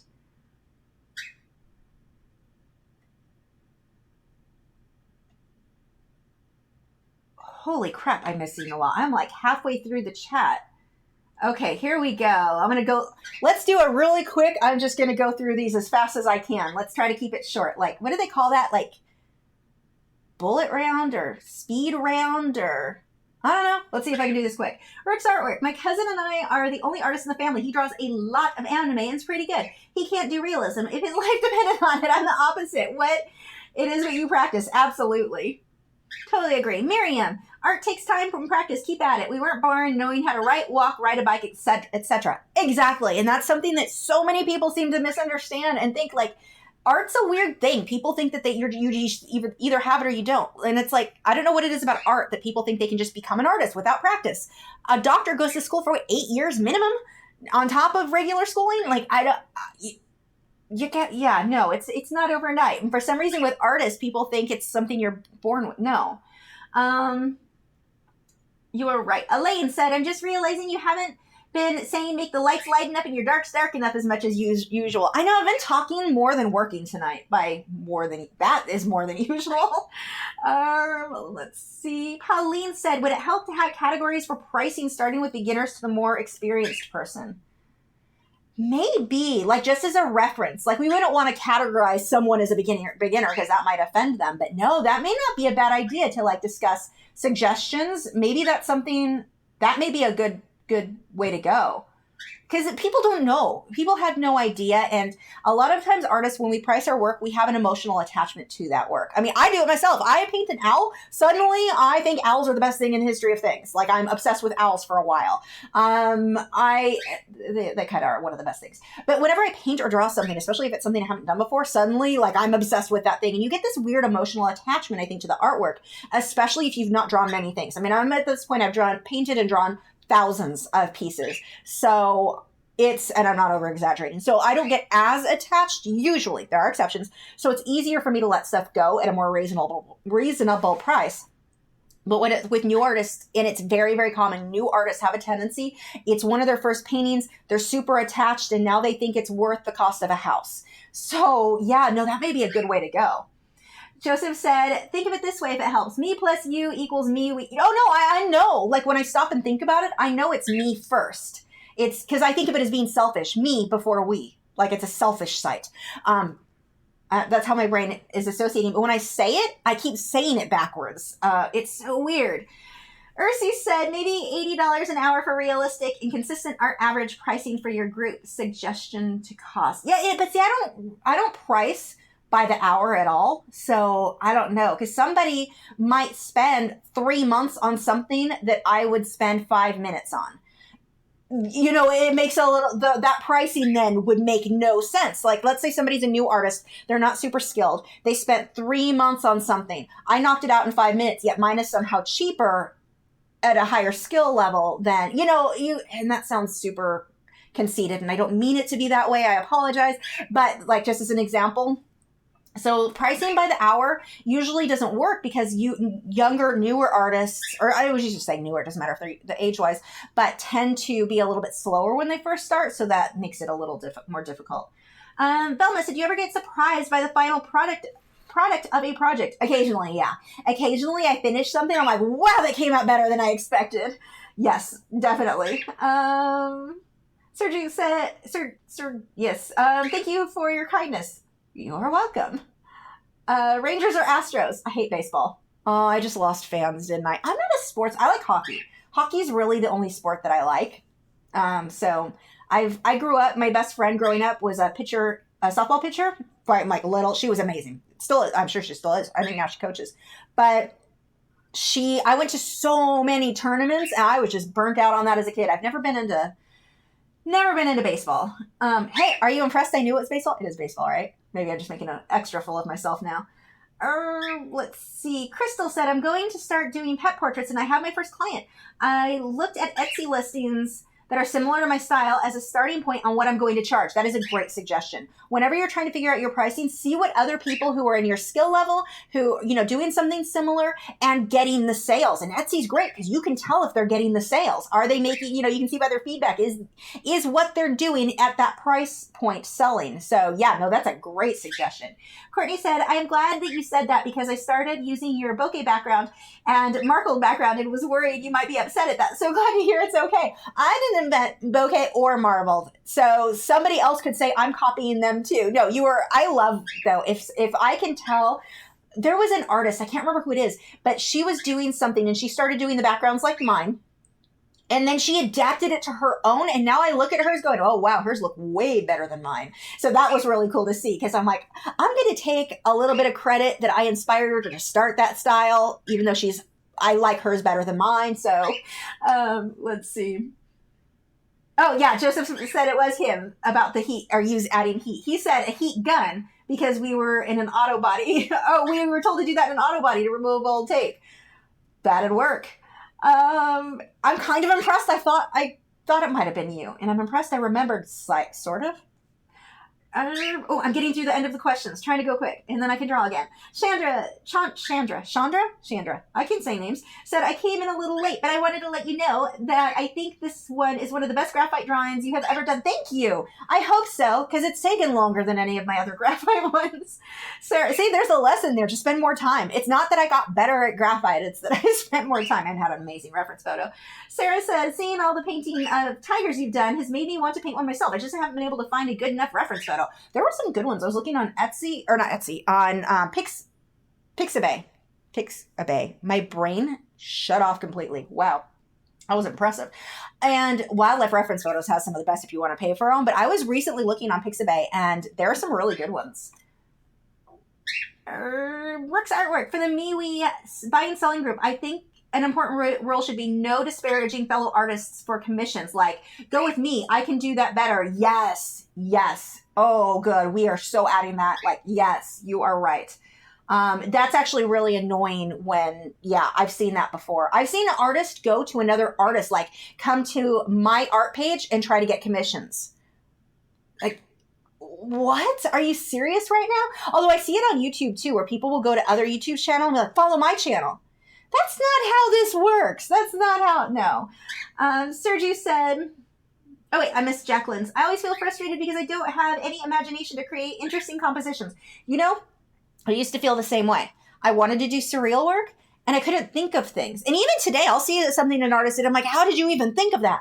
But I did too. And one idea led to another idea, led to another idea, led to way more creative. But what that first idea, I did not like that much. It was not super creative. It wasn't something, even looking back on my own, it wasn't very good. But it led to, like, it kind of morphed into something else. And then that painting, I was like, oh, what if I change it and do this same concept, but this way? That one got a bit better. This one got a bit more creative. This one, and it led to those more creative things. So you just start with whatever random thing pops in your head, and it will lead you on this weird rabbit hole, or down the rabbit hole of weird ideas, creative ideas, I should say. Sergio, I scrolled too far. Crap, go back up. Where was that? Sergio said, I redid your snowy owl colored pencil drawing after obtaining the okay from the photographer, but changed the wings position. Hope he's okay. as far as like my concern on that, absolutely. You have the same reference photo. Like even now, that is a good example. So let's say you and I, in this case, we both had rights. We got permission from the photographer to use the same reference photo. Yours could have looked exactly like mine. If I copied that reference photo exact, yours could have looked exact. That's not a copyright violation. We both copied the reference photo exactly. When it comes to being a potential, plagiarism is, let's say I took that owl and I put a different background, and I also included light bulbs and a random like a rose and a butterfly, and like I had all these different elements, and you copied all those elements the same. That's when it's plagiarism. But we both copied that reference photo pretty exact. No plagiarism at all there. We both had rights to use that photo. That's a good example. Oops, wrong mouse. That is, which mouse am I using? Okay, this mouse. Michael said, an artist should respect the unique style of another artist and try not to repeat the styles. Be creative and develop your own unique style. Yeah, when you get to where you're selling, absolutely. When you're learning, I think that's part of it, because somebody may copy, like, who was it did a painting, and it was like, I can recognize my influence on this painting, and which made me like so proud, because he did an hourglass. He shared it in our group, and I cannot remember his name. If you're watching, let us know who you are. We can go look at it. But he did this hourglass, and inside the hourglass was this ocean scene, and it was sitting on a shelf, and he had a damask print background. I think it was one of the same ones that I use. We use the same stencil, and it was one of those. It's like you could so see the influence, but it was his own take on it, and it's really cool because that artist now, he may turn into a whole hourglass. I've never done an hourglass, but he may turn it into a whole theme that way, and end up taking that concept. Like I was saying, that one artist who she was doing the same type of background I was, and then turned it into her own. And it's amazing. Like she made it so much better. She took my idea and improved on it. And that was really cool. So even if somebody is kind of going with somebody else's style, morph it. The goal there, I would say, be influenced by it, but morph it into something that's your own would be the end goal, I think. Ursi said maybe 125 or 130 per square foot for realistic art, considering the cost based on average. And it depends. I've got a video, if you've not seen it, on how to price your artwork. And I break it down, price per square inch is a really good idea. But not everybody's going to do the same. I've got, we'll use me as an example. I hate using me because it makes me sound really full of myself. But I've got a bigger following than somebody who just, let's say somebody else is good, but they just started. They don't have the following yet. I've got a bigger following. Mine would have a higher demand because of the reputation I've already built for myself than somebody who doesn't have the reputation. So they're not necessarily even going to demand the same in that case either. So there's so many elements that go into pricing your artwork. Your reputation, your experience, the skill level, those supplies used may be the thing. I mean, I charge more for a colored pencil than I do an acrylic painting because it takes me so much longer. There's so many elements. So I wouldn't tell, everybody should charge this much for a square inch, because it depends. There's too many factors. Every artist is going to have, now pricing per square inch, I do recommend, but it's going to depend on so many factors on what that price per square inch works out to. I'm glad I could help, Jacqueline. Sergio said, it feels like the questions overtook the artwork. They didn't really have. That's why I always make sure to put and art chat, because I get people occasionally, we're caught up on questions now, so I can get back to arting. Am I going to do critiques from your MeWe account? Yeah, I could. I absolutely could. We may do that. Maybe the next time, because I will be opening that up for the next time, because I'm all caught up now on the previous bunch of critiques. So I think that's a pretty good idea. To encourage people to join over there. I like it. I think we'll do that the next time we open critiques.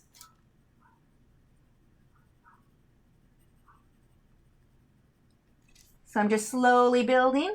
Pony Feather said over 1,000 drawings. So that means if you ever did an art book, it would be a nice fat book. I would love to see the art of Lachri. I'll buy that book in a heartbeat. Someday I'd like to.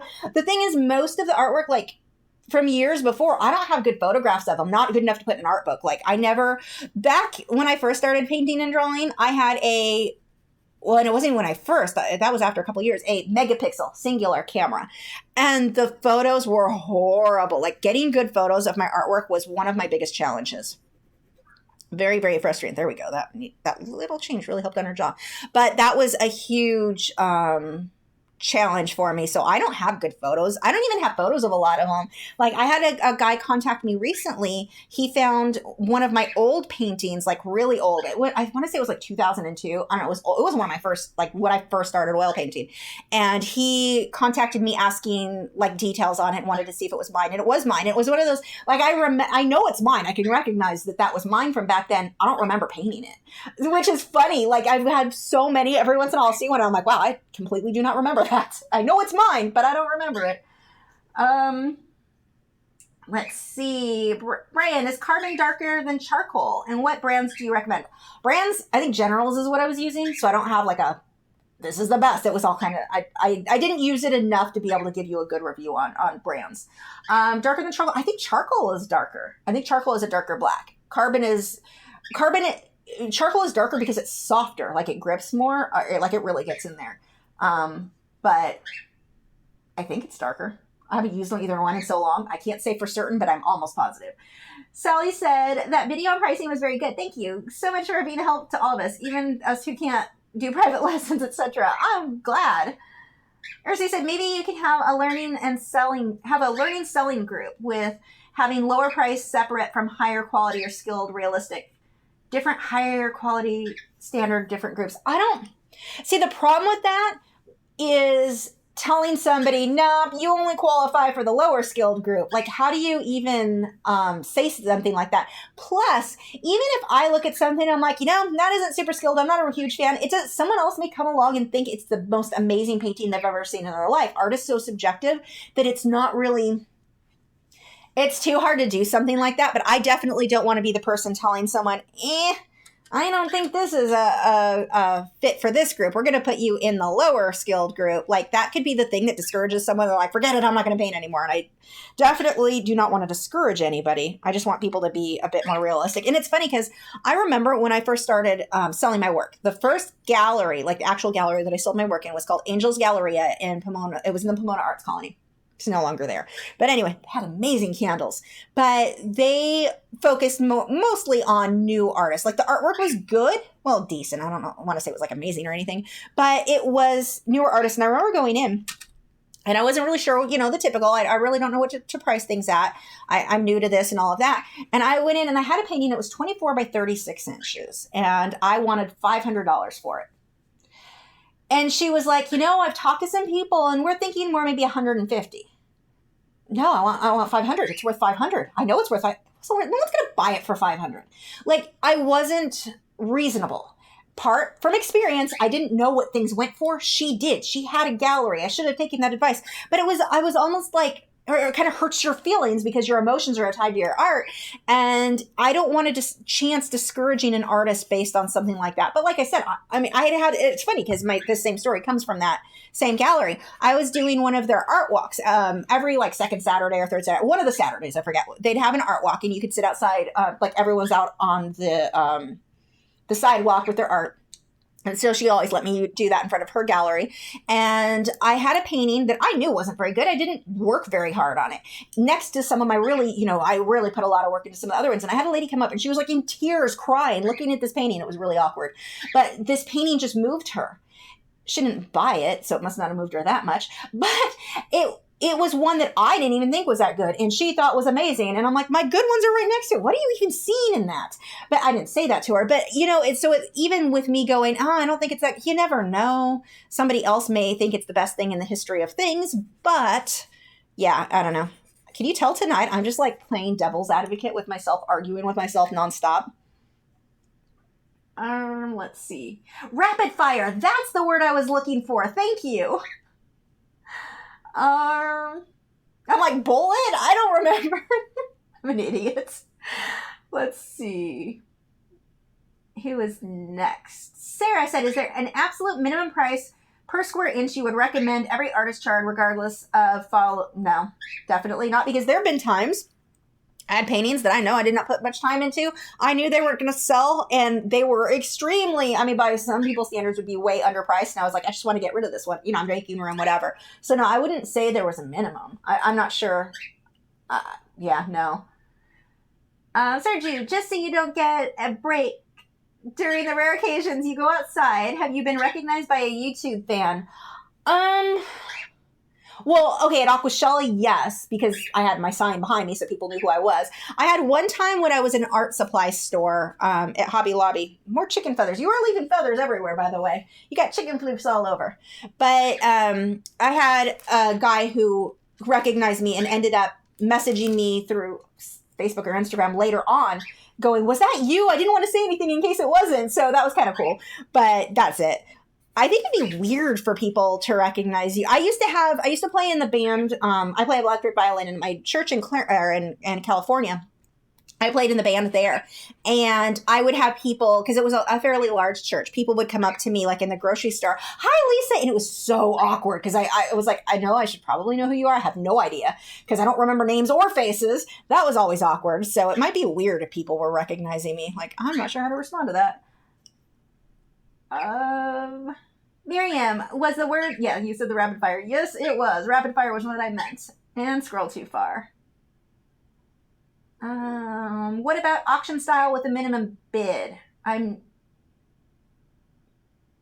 Oh, yeah, that would be hard to do on MeWe. That would be more of like if someone wanted to link something they had on eBay, which would be a great way to go. And that, honestly, for the sales group, for most people, like for me, it's not as big of a deal because most people who are joining that know who I am. And because of, I have that reputation, or people already feel like they know me because of videos and stuff. So people tend to be fairly comfortable ordering something from me online. They know they're going to get it. But a lot of people are uncomfortable doing that if they don't really know the artist that well, because there are scammers out there. So one thing that a lot of people can do to make, that might help them get the sales is to put it on eBay and then list that eBay link within the group. Because we're not going to have rules on what platform you use to sell, whether it's straight through MeWe or if you want to link your website or whatever. Whatever gets you the sales, great. But I think that the eBay listings will be a really good way for a lot of people to go to make someone comfortable buying from them because they can see your feedback. They can see, people actually got what and it looked, that's the other thing. One of the concerns about buying artwork online is you're obviously going to have a difference in color because of monitors. But the bigger thing is a lot of people will hype up contrast and do different things in Photoshop to make the artwork look better. And then they get it in person and it's like, oh, that's not good. If somebody had an eBay account and they'd been doing that, people would have left reviews saying, hey, it doesn't look the same in person, just so you guys know. So that may be, there's a lot of benefits, I think, to selling it on eBay. Or even Etsy listings. If you have Etsy listings, that's fine too. But wherever you've got feedback, I think might help get sales. I'm just kind of brainstorming out loud, like what I think might get somebody more sales.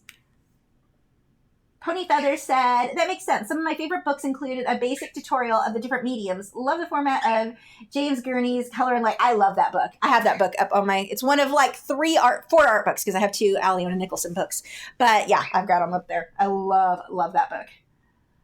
The Pepper Dog says, hi Lisa, I know this is off topic, but can you tell us where the Lachri name comes from? My mom used to breed show basset hounds and Shih Tzus. She worked with another breeder and that showed them. But her breeder name was Lachri. The L and A come from my name, Lisa, and then CHRI is my sister's name, Christy. So that's where Lachri came from. When I got involved, when I started painting and drawing, I used to, when I was in high school, I would sign everything with just Lisa. But then after that, because I always hated my maiden name. I hate my dad, or my bio dad, I should say.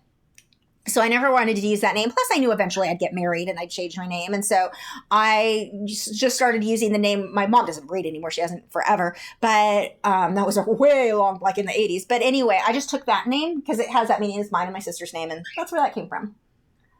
Ursi said, maybe you can baseline quality quick. Yeah, see, and even with the quality, like trying to decide who's quality art, again, I'm not going to tell someone their work is not quality.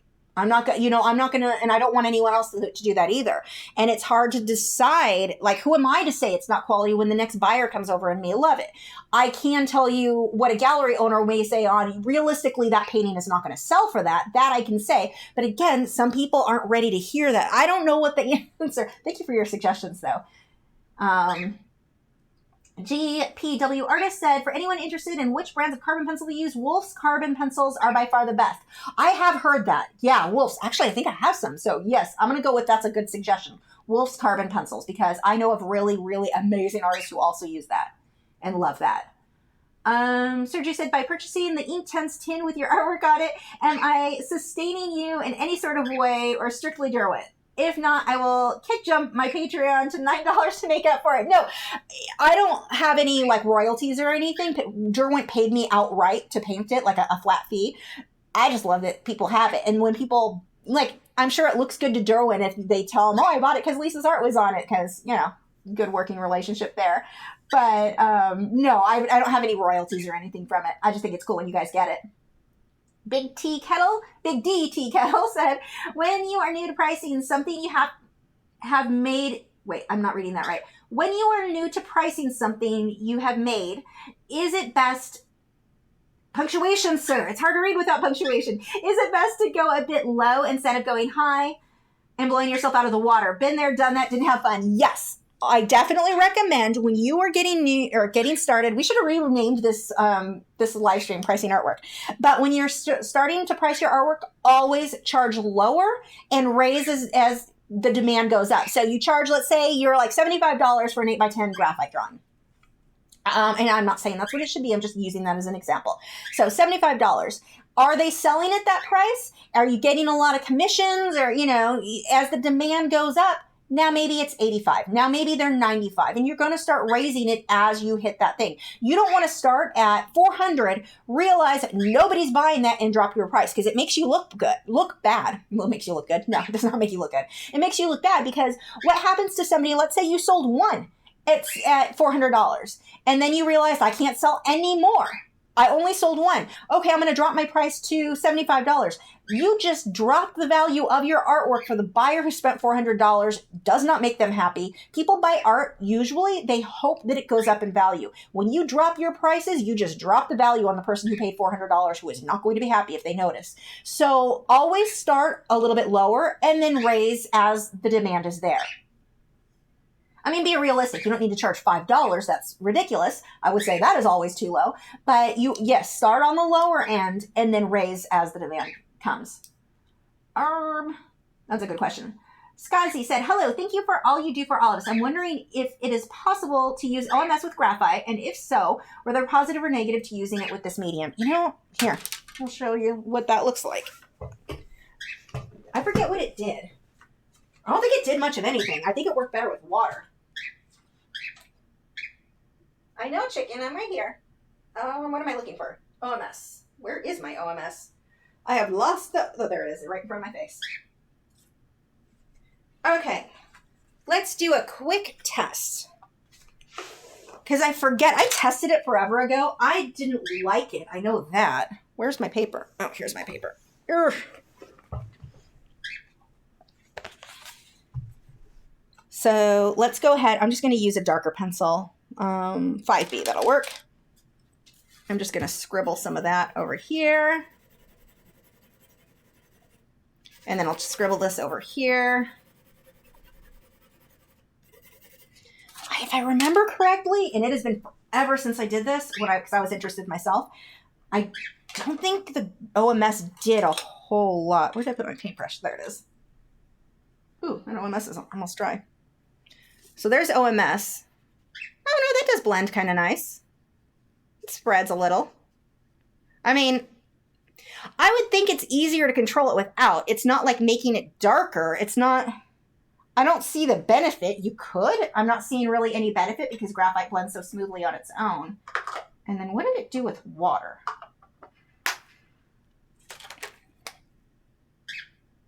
Let me make sure this is clean. Okay. So here's the one with water. So it blends a little. But the thing that you're going to have when you blend with OMS or water, they both kind of work. The OMS actually works better than the water. The thing that happens is you're going to be fighting brush strokes, and it's not making it darker.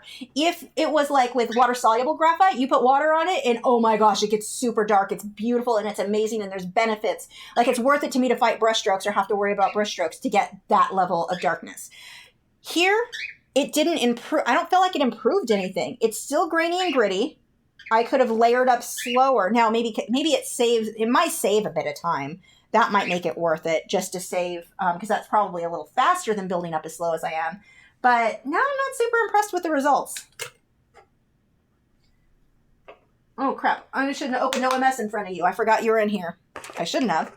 We closed that. That one didn't use much. He'll be fine. But yeah, you shouldn't use OMS around your bird. Sorry, chicken. I need to pay attention to what I'm doing. Let's see. Yeah, I know. I totally forgot. Luckily, it was hardly open. Not enough to do you any damage in a room this big. Wouldn't want that long term, though. That paper. Let's just move that paper over here just in case. Let's see. Scrolling.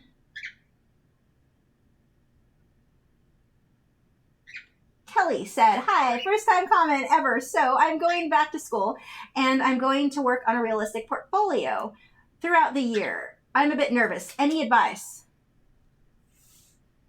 I mean, okay, so if you're going to school, do you mean you're doing the portfolio throughout the year? I'm guessing. Listen to your teacher. So if you're taking art classes, I don't know if this is what you mean, but it's the tangent I'm going to go off on right now. But if you're taking art classes, listen to your teachers. Don't get in the habit. And what a lot of people will do, they'll take a class and like, well, I don't like how my teacher does it. I don't agree with him. Great. Don't agree with them at home on your own work. But while you're with that teacher, learn whatever you can from them. They may only have one little teeny tiny nugget of value for what style you want to work in. Learn it anyway. But you definitely, I mean, if you're working on grades and such, you need to do what your teachers are looking for. And that sometimes is not the style that you're super interested in. It really depends. But if you're asking for just advice on, let's see, advice on realistic portfolio, get good reference photos and pay attention to the contrast. Look for contrast. Lights, here, I finally said it. Lights light enough, dark's dark enough. That is going to make your portraits, or not, I don't think you said portraits. I'm getting tired, can you tell? That's going to make your paintings or drawings look amazing, look much better. Get that contrast in there. Realistic portfolio. Yeah, I mean, listen to the teachers. Even if it's not, if you're like, wow, I don't like their technique, learn how to do their technique anyway. And then maybe morph it into your own. Learn as much as you can from whatever teachers you have would be my advice, even if you're not in love with that teacher. And you will have occasionally in schools, teachers will do the whole, my way is the only way. No, that's not how art works. But learn what you can from them still. Just do what they want you to do in the class, but learn what you can from them. I mean, I've got books here. I have a colored pencil book up there. It's called the colored, what is it called? Something colored pencil. I don't know. I got it on clearance at Hobby Lobby years ago. And almost every bit of advice in there, I'm like, yeah, I'm not doing that. That's a terrible idea. That won't work. That's terrible. That's the book I learned about using OMS with colored pencil. That one tip. I don't like any other advice in that book. That one tip was priceless. Worth its weight in gold for me. So, I mean, and you may find that with teachers. If you're taking art classes, you may have teachers where you're like, I really don't like the way they teach. I don't like their art. I don't like whatever. You may get one bit of information that makes it worth it, though. So just do it their way.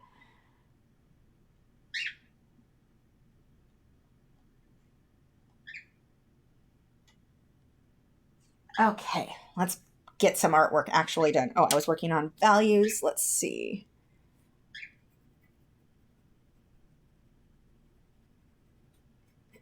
When you're drawing portraits, especially in black and white, remember all of the white Will Smiths out there in the world. I see it so often where people are afraid to go dark enough on their portraits and they end up making Will Smith white. But that's not it's not right, that's for sure. So make sure, get your darks dark enough. And even on a case like her here, she's probably as pale as I am. You still have the shadows. You still have to get those values, those darks. Like even I've got a lot of stuff to darken on here. But don't be afraid to get those darks darker because it really will make a big difference in the end result of your work looking more realistic. I just always remind myself of that. All the white Will Smiths in the world out there, like, I don't want, go darker. Make everything darker. Slowly build up to the darks, though. Don't jump to your darkest values right away. Or, try to get, you may go a little bit too out of control there, but build up to that. Like her nose right now, her value of her nose is about the same as over here. This whole thing needs to be way darker. And so because right now they're the same, I flattened out her face. So, pay attention where those lights and darks go, but you really do want to get those darks in there.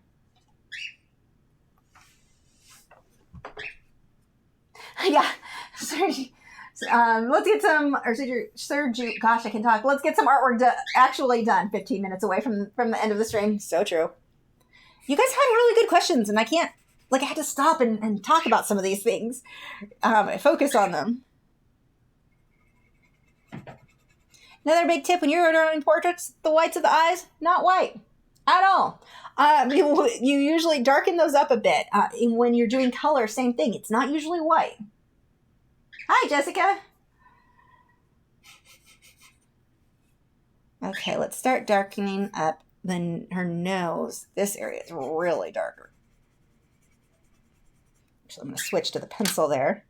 Which pencil? Let's go 2B, maybe too dark. Now, I'm not resting my hand. It looks like I'm resting it right on the paper. I'm not, because my glassine isn't there. The edge of my hand is touching the tape. It's down below the artwork.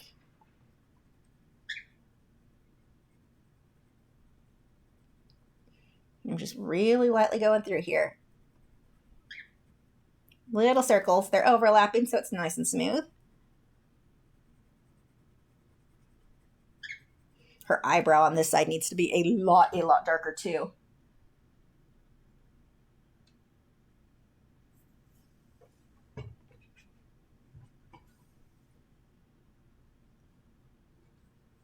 Now, if you guys can like the video or the live stream, that really helps more people to find it and helps me a lot, because YouTube's algorithms are not so great for those who aren't creating drama-based content anymore. So if you can like it, share it. And even if you share it, like you share it on Facebook or whatever, and you're like, no one in my family is going to care about that. It still helps me, because what YouTube sees is someone shared this. We should show more people. More people might be interested. And also check out our moderators' channels. They're linked in the video description. Tell them thank you. They help so much. Beak said, small question. Is glassine better than wax paper? Yes, because I know for certain that's acid-free. It's archival. You can leave it on your work permanently, like in storage and stuff, and it's not going to hurt it. It's like really, really good. Wax paper? I have no idea. I don't even know I don't know. And I know that glassine you don't have to worry about. KG Pickett said, so you guys don't have ketchup chips down there in the U.S. Is there some kind of special Texan food that only you have there? I don't know if there's a special Texan food, but I have a friend up in Wisconsin, and I laugh because she does not know real Mexican food. And I think I saw more Mexican food in California. One of my favorite foods are Mexican foods. And I kind of laugh with her because her idea of Mexican is not like my idea. So that's always kind of funny. Wisconsins don't have, at least, oh, hi, Buck. Yeah, so those of you who are on Patreon, if you set up Discord and you can link your account to, we have a Patreon only Discord channel. We were joking about you weirdos up in Canada and your ketchup chips, but that's a fun group. Yeah, we have Whataburger here. I've never even eaten Whataburger. I don't eat that much fast food. I eat, I'll eat Jason's Deli, In-N-Out. I get his In-N-Out's fast food. They have a protein burger there that I love. I don't eat that much because the whole celiac disease and the high or low carb and all that crap. My diet's no fun. But yeah, I've never eaten at Whataburger. My stomach is growling. Now, apparently it is listening to this conversation. It's like, feed me. Not ketchup chips. Does not want ketchup chips. That is weird. Elaine said, my brother does my website. With pricing, I told him $75 and he charged $125. I tend to underprice, but maybe I should ask him to lower. It's graphite drawings. $125 is not unreasonable for a graphite drawing. I don't have it in front of me, but depending on how long you're spending on it, that is not an unreasonable price. Oh, Jilly Pugs Everything. That is a long name. Hi, I love the art you have made. I was trying to do the art, but yours is better than mine. I love the art. Thanks. And whenever that happens, when you're looking at an artist and you're like, mine's not that good, it'll get there. You just have to, Christian Lassen. I have been a fan of Christian Lassen, his marine life forever. And huge fan. And I never thought I would get to the level where my stuff could look anything like his. It took a lot of years, but I got there. So you have to, I still think his is, most of his stuff I still like better. But I mean, I never thought I'd even get to this point. And practice. More, paint more. Sale said, I literally only use my Twitter to share YouTube videos as often as possible to help creators. I don't like all of the political drama on social media anyway. You know what? I've been tempted to just uninstall my Twitter. That's a good idea, though, to start using it for that, just to help creators. I like that idea a lot. I don't use Twitter at all. Same thing, all the political drama. And that's all Twitter is anymore, is people being nasty, sharing half-truths about everything on both sides. Everyone's a jerk on Twitter at this point. I am not a fan. So I was tempted just to uninstall the app altogether, but I like that idea of using it to share videos of other creators. That's a good one. I'd have to start watching more videos, though. That would be more difficult, but I like it. Let's see. Elaine said, there is a huge Instagram trend among young artists. Follow, shout out, post in their stories, which I don't want to take part of. Have I got any change to gather followers? Have I got any change? I don't know what that means. Yeah, the follow, shout out, all of that, useless. Absolutely useless. I have even had where big channels shared my artwork. I might gain, 20 people. It isn't even worth the trouble. And it wasn't one where I asked them to, just occasionally they'll come across my post and retweet or whatever, or not retweet, repost. Follow for follow, you share and then they share. I mean, you can do collaborations and kind of build, but if you're going to do a collaboration with somebody, that can work, but you want somebody else is doing similar art to yours. Maybe they'll share with their fans and you share with theirs. But I've done that before, and it's funny because I had one guy ask me to do that. He was shady. He wanted me to share, and so I did, and then he didn't follow through, and then he posted it, but he deleted it. And I'm like, what? No, I ended up deleting the thing I shared of his content too. Like, he was really shady. I don't even know what he was trying to do. But it was weird. But yeah, follow for follow, share, like all of that. Trying to get people to give you shout outs, not very useful.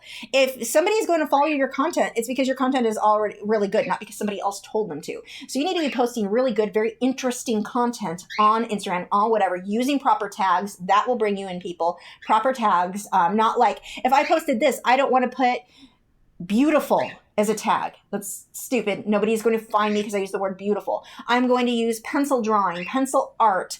What else would I tag this as? Relevant tags. Pencil artist, maybe Faber-Castell. Use relevant tags and people will find you that way. But those shout outs and all of that, very not that beneficial. And you end up getting a bunch of people following you who aren't remotely interested in your content just so that you'll follow them. That's the other thing. It hurts your numbers because you have to remember they're really filtering our content on who sees what now. We don't want someone following us that doesn't care on our content, and that's who Instagram decides to share the content with. It hurts you to have people following you for the sake of numbers versus they're actually interested in and going to interact with your content. My stomach is really, really growling. Are you guys still talking about ketchup chips? You guys are so weird. That seems like the oddest thing in the world to me. I don't know why.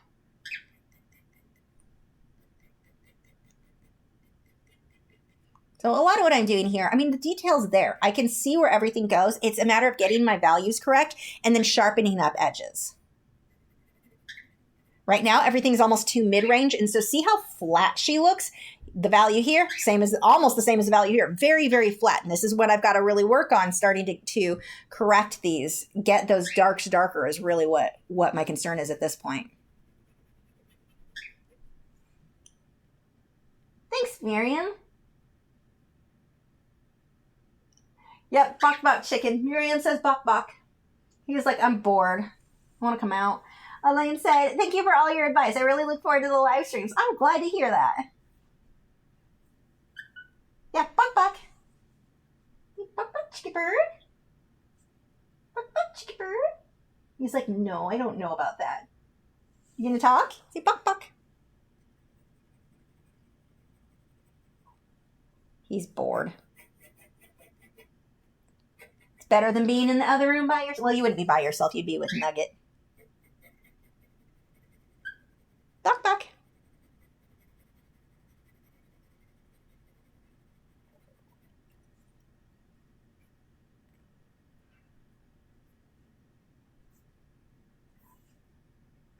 I don't know who she is. She's just a model. It's a photo I found on Pixabay. If you look up, I think, Summer and Girl, it should come up.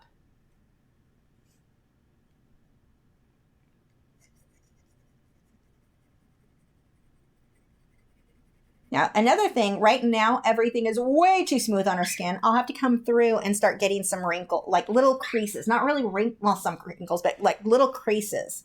I've got a lot of work to do on that, too, so that she doesn't look like a weird plastic Barbie thing. Speaking of toys, did you guys see my new Pound Puppy that I posted on Mewy and Facebook? Because it's kind of amazing. And I'm really excited about it. Which is funny, because I didn't really have Pound... My sister had that Pound Puppy, actually, as kids. I had Pound Purries. I was obsessed with cats back then. Sergey said he's giving me the tail feathers. Yes, he is. What are you doing, chicken? Percy said, maybe you could have a totally cool group art and base it on technical level when things are at someone's art in the group accomplished. I don't know. I don't know that I don't think I'm going to. I don't think I'm going to separate things based on skill. Unless then I would probably just shut it down. If it got to the point where the only people submitting artwork for sale were like not ready to sell, their artwork wasn't really at a skill level that anyone, not just subjectively, just like, they're just not there yet. Not that they couldn't be, but that they aren't yet. If that's all we were seeing in the group, I would probably just shut it down. There'd be no reason then, because nobody's going to join wanting to buy if that was the case. A lot of the time when people are looking to buy art, they're looking for something that they think is going to go up in value, that artist is going to do something with, build that name. I actually had years ago, oh gosh, what year would that have been? I'm going to say about 2004, 2003, I had somebody contact me. His dad has an original Wyland, and his dad, I think it was his dad, had recommended him to find a young artist and get something like when he bought the Wyland was new, unheard of, and he didn't pay a whole lot. But now that painting is worth a ton. So he was recommended to find a young artist who painted something like that he felt it would go up in value over time. And so he had chosen me to do this huge custom marine painting. I don't even have a photo of that one. I know there was a shark involved. I remember that. But, people do look for artwork that is going to, and not everybody. I will always have somebody go, no, that's not why I choose artwork. Yeah, but most people do. A lot of people do. They want something that speaks to them and something that they hope will go up in value. A lot of buyers are looking for that. So, yeah, I don't remember what my point was. Where was I going with that? I don't even remember. And then I got distracted by another question.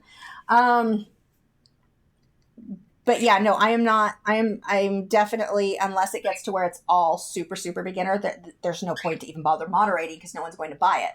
But I'm not going to be the person to tell people like, you're not good enough. Hopefully not good enough for the group. I mean, maybe, I don't know. I guess it could come down to that at some point where I would only let people who are already selling work. Like maybe they have to have a successful eBay and Etsy group, or, they've already been getting sales already. Maybe that would be a way that I would do as a cutoff. Like if you're not already getting sales on here that I can see that you've got good feedback, then you're not going to be a fit for this group. That may be a way, because I'm not judging their artwork. I'm judging their ability to get sales. So that I think would be a better way to look at it.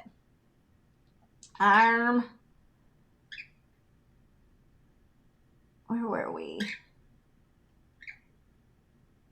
Thanks, what is it? Jilly Pugs Everything. What is a Pound Puppy? You are much younger than me. Back in the 80s, and we're seeing a lot of these, Target's had a few of these like retro toys from those of us who are a lot older than you. It was a toy from the 80s. It's a stuffed dog that like most kids back in the 80s had. So yeah, it's a retro type 80s, like a remake of those. Rachel said, have you ever heard of Studio 71 acrylic paints? You know how many Studio 71s I have heard of, but not in acrylic paints? Actually, the network that I'm on, the YouTube network that I think I need to ask them when my contract is up, I'm going to get out of that. That is Studio 71, but I've never heard of that as acrylic paints. Sergio said, thank you for tonight. I will keep trying to spam you outside of the chat as I get so giddy and excited when my art teacher notices me. Oh my gosh, you're funny.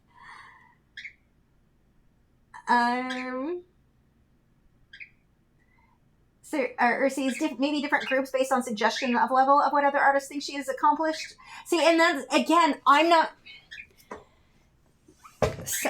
No, I don't know that would be it either. I think I would rather. I'm liking the idea. If this ends up being a problem with like not being able to get people in the group that are interested in buying, I like the idea of, do you have a history on eBay and Etsy having sold paintings? Like, because then the proof. What is it? The proof is in the pudding. I don't know. I never get these sayings right. But there's proof that people, you know, they're at a level that people are interested in buying stuff. I'm really liking that. I don't know that I'm going to do that just yet. We'll see how it goes. I'm just kind of like, if it ends up being an issue. And so far, almost everything in that, I mean, there have been a phenomenal artist posting in that group. So right now, it's not a problem. But I've seen in the case of art galleries, where art galleries were trying too much. Actually, there was one here up in Frisco. They did this. This is a great example. I think this is probably why I'm paranoid. They were so worried about making sure to accommodate beginners and advanced that nobody went in to buy, because too many paintings and there were nothing but beginner stuff that you'd look at and go, okay, that person's not really ready to sell yet. Maybe they will be, but they're not there yet. And they kind of had this reputation for not having a lot of very good art. They almost focused too much on encouraging beginner and artists, which I like, but also they struggled, and it was a problem. They couldn't keep open because they couldn't make any sales. The people, they were trying to sell things that weren't ready for sales. So far, I've not seen that in the group. I think that's why I'm being paranoid. I think I'm trying to like get ahead of the potential issues. We'll see how that goes. I really am liking the eBay Etsy thing though. I think that's what I'll do. If that ends up being a problem, switch it and have it. But I don't want a million different groups either. People aren't going to join a million groups for every little thing. So I would rather it all be together. Did I like Lisa Frank also? I vaguely remember her really brightly colored things. I like things more with whales and dolphins and horses than like, yeah. I know, Buck, I hear you. Buck. KJ, that's funny. Let's see. I want to live in Prime Peach territory. I love peaches. Let's see. Rick's artwork said Studio 71 supplies are cheaper import beginner grade supplies now owned by Michaels. So then it's just generic. I can guarantee you I would not like it. I don't like generic art supplies. I like generic paint brushes. I like generic tracing paper. I like generic things that aren't the actual, how I'm creating the art, like the pencils or whatever. But okay, we are at 10:01. Think we're done, chicken? Are you very bored? Yeah, he's a bored chicken. Do you want to come say goodbye to everybody? Come on, chicken. Oh, he's an excited chicken. Come on. There we go. Tiny little door. I know. Want to say hi to everybody? Oh, you're free. This is better, huh? I don't have my chicken protection kit, a.k.a. towel to hide myself from poop. What do you think? What do you think? You want to say hi to people? He's like, I don't know. Why am I free? No, you can't get on the keyboard. You're not going down there. It's not happening. You want on my knee. I don't want to hold you on my knee. No one can see you down there. Or your toes. He may want to go flirt with my feet. My God, this bird has a foot fetish like you wouldn't believe. He will get down, but like when I'm sitting on the floor, and rub his beak on my toes and whistle and talk to him. Like, yeah, buck, rear. Are you a big chicken? Here, turn sideways so you can hold on to my finger.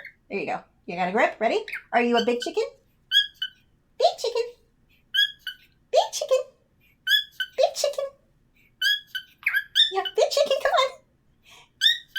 Big chicken, do your wings. Your wings have to go out. Big chicken. There you go. Big chicken.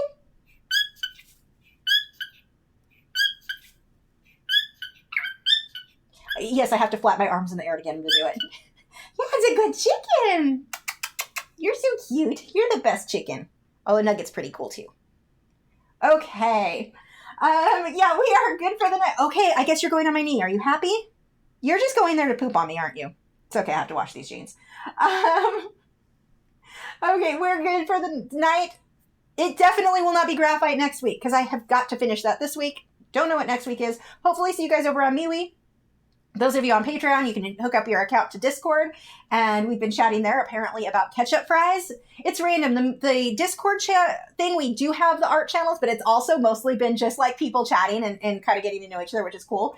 Our little art friends. Anyway, we are good. Make sure to thank our moderators. Channels are linked in the description. All these links, the supplies are in the description. Everything's in the description. I'll see you guys next week. Are you so happy you're not on my leg?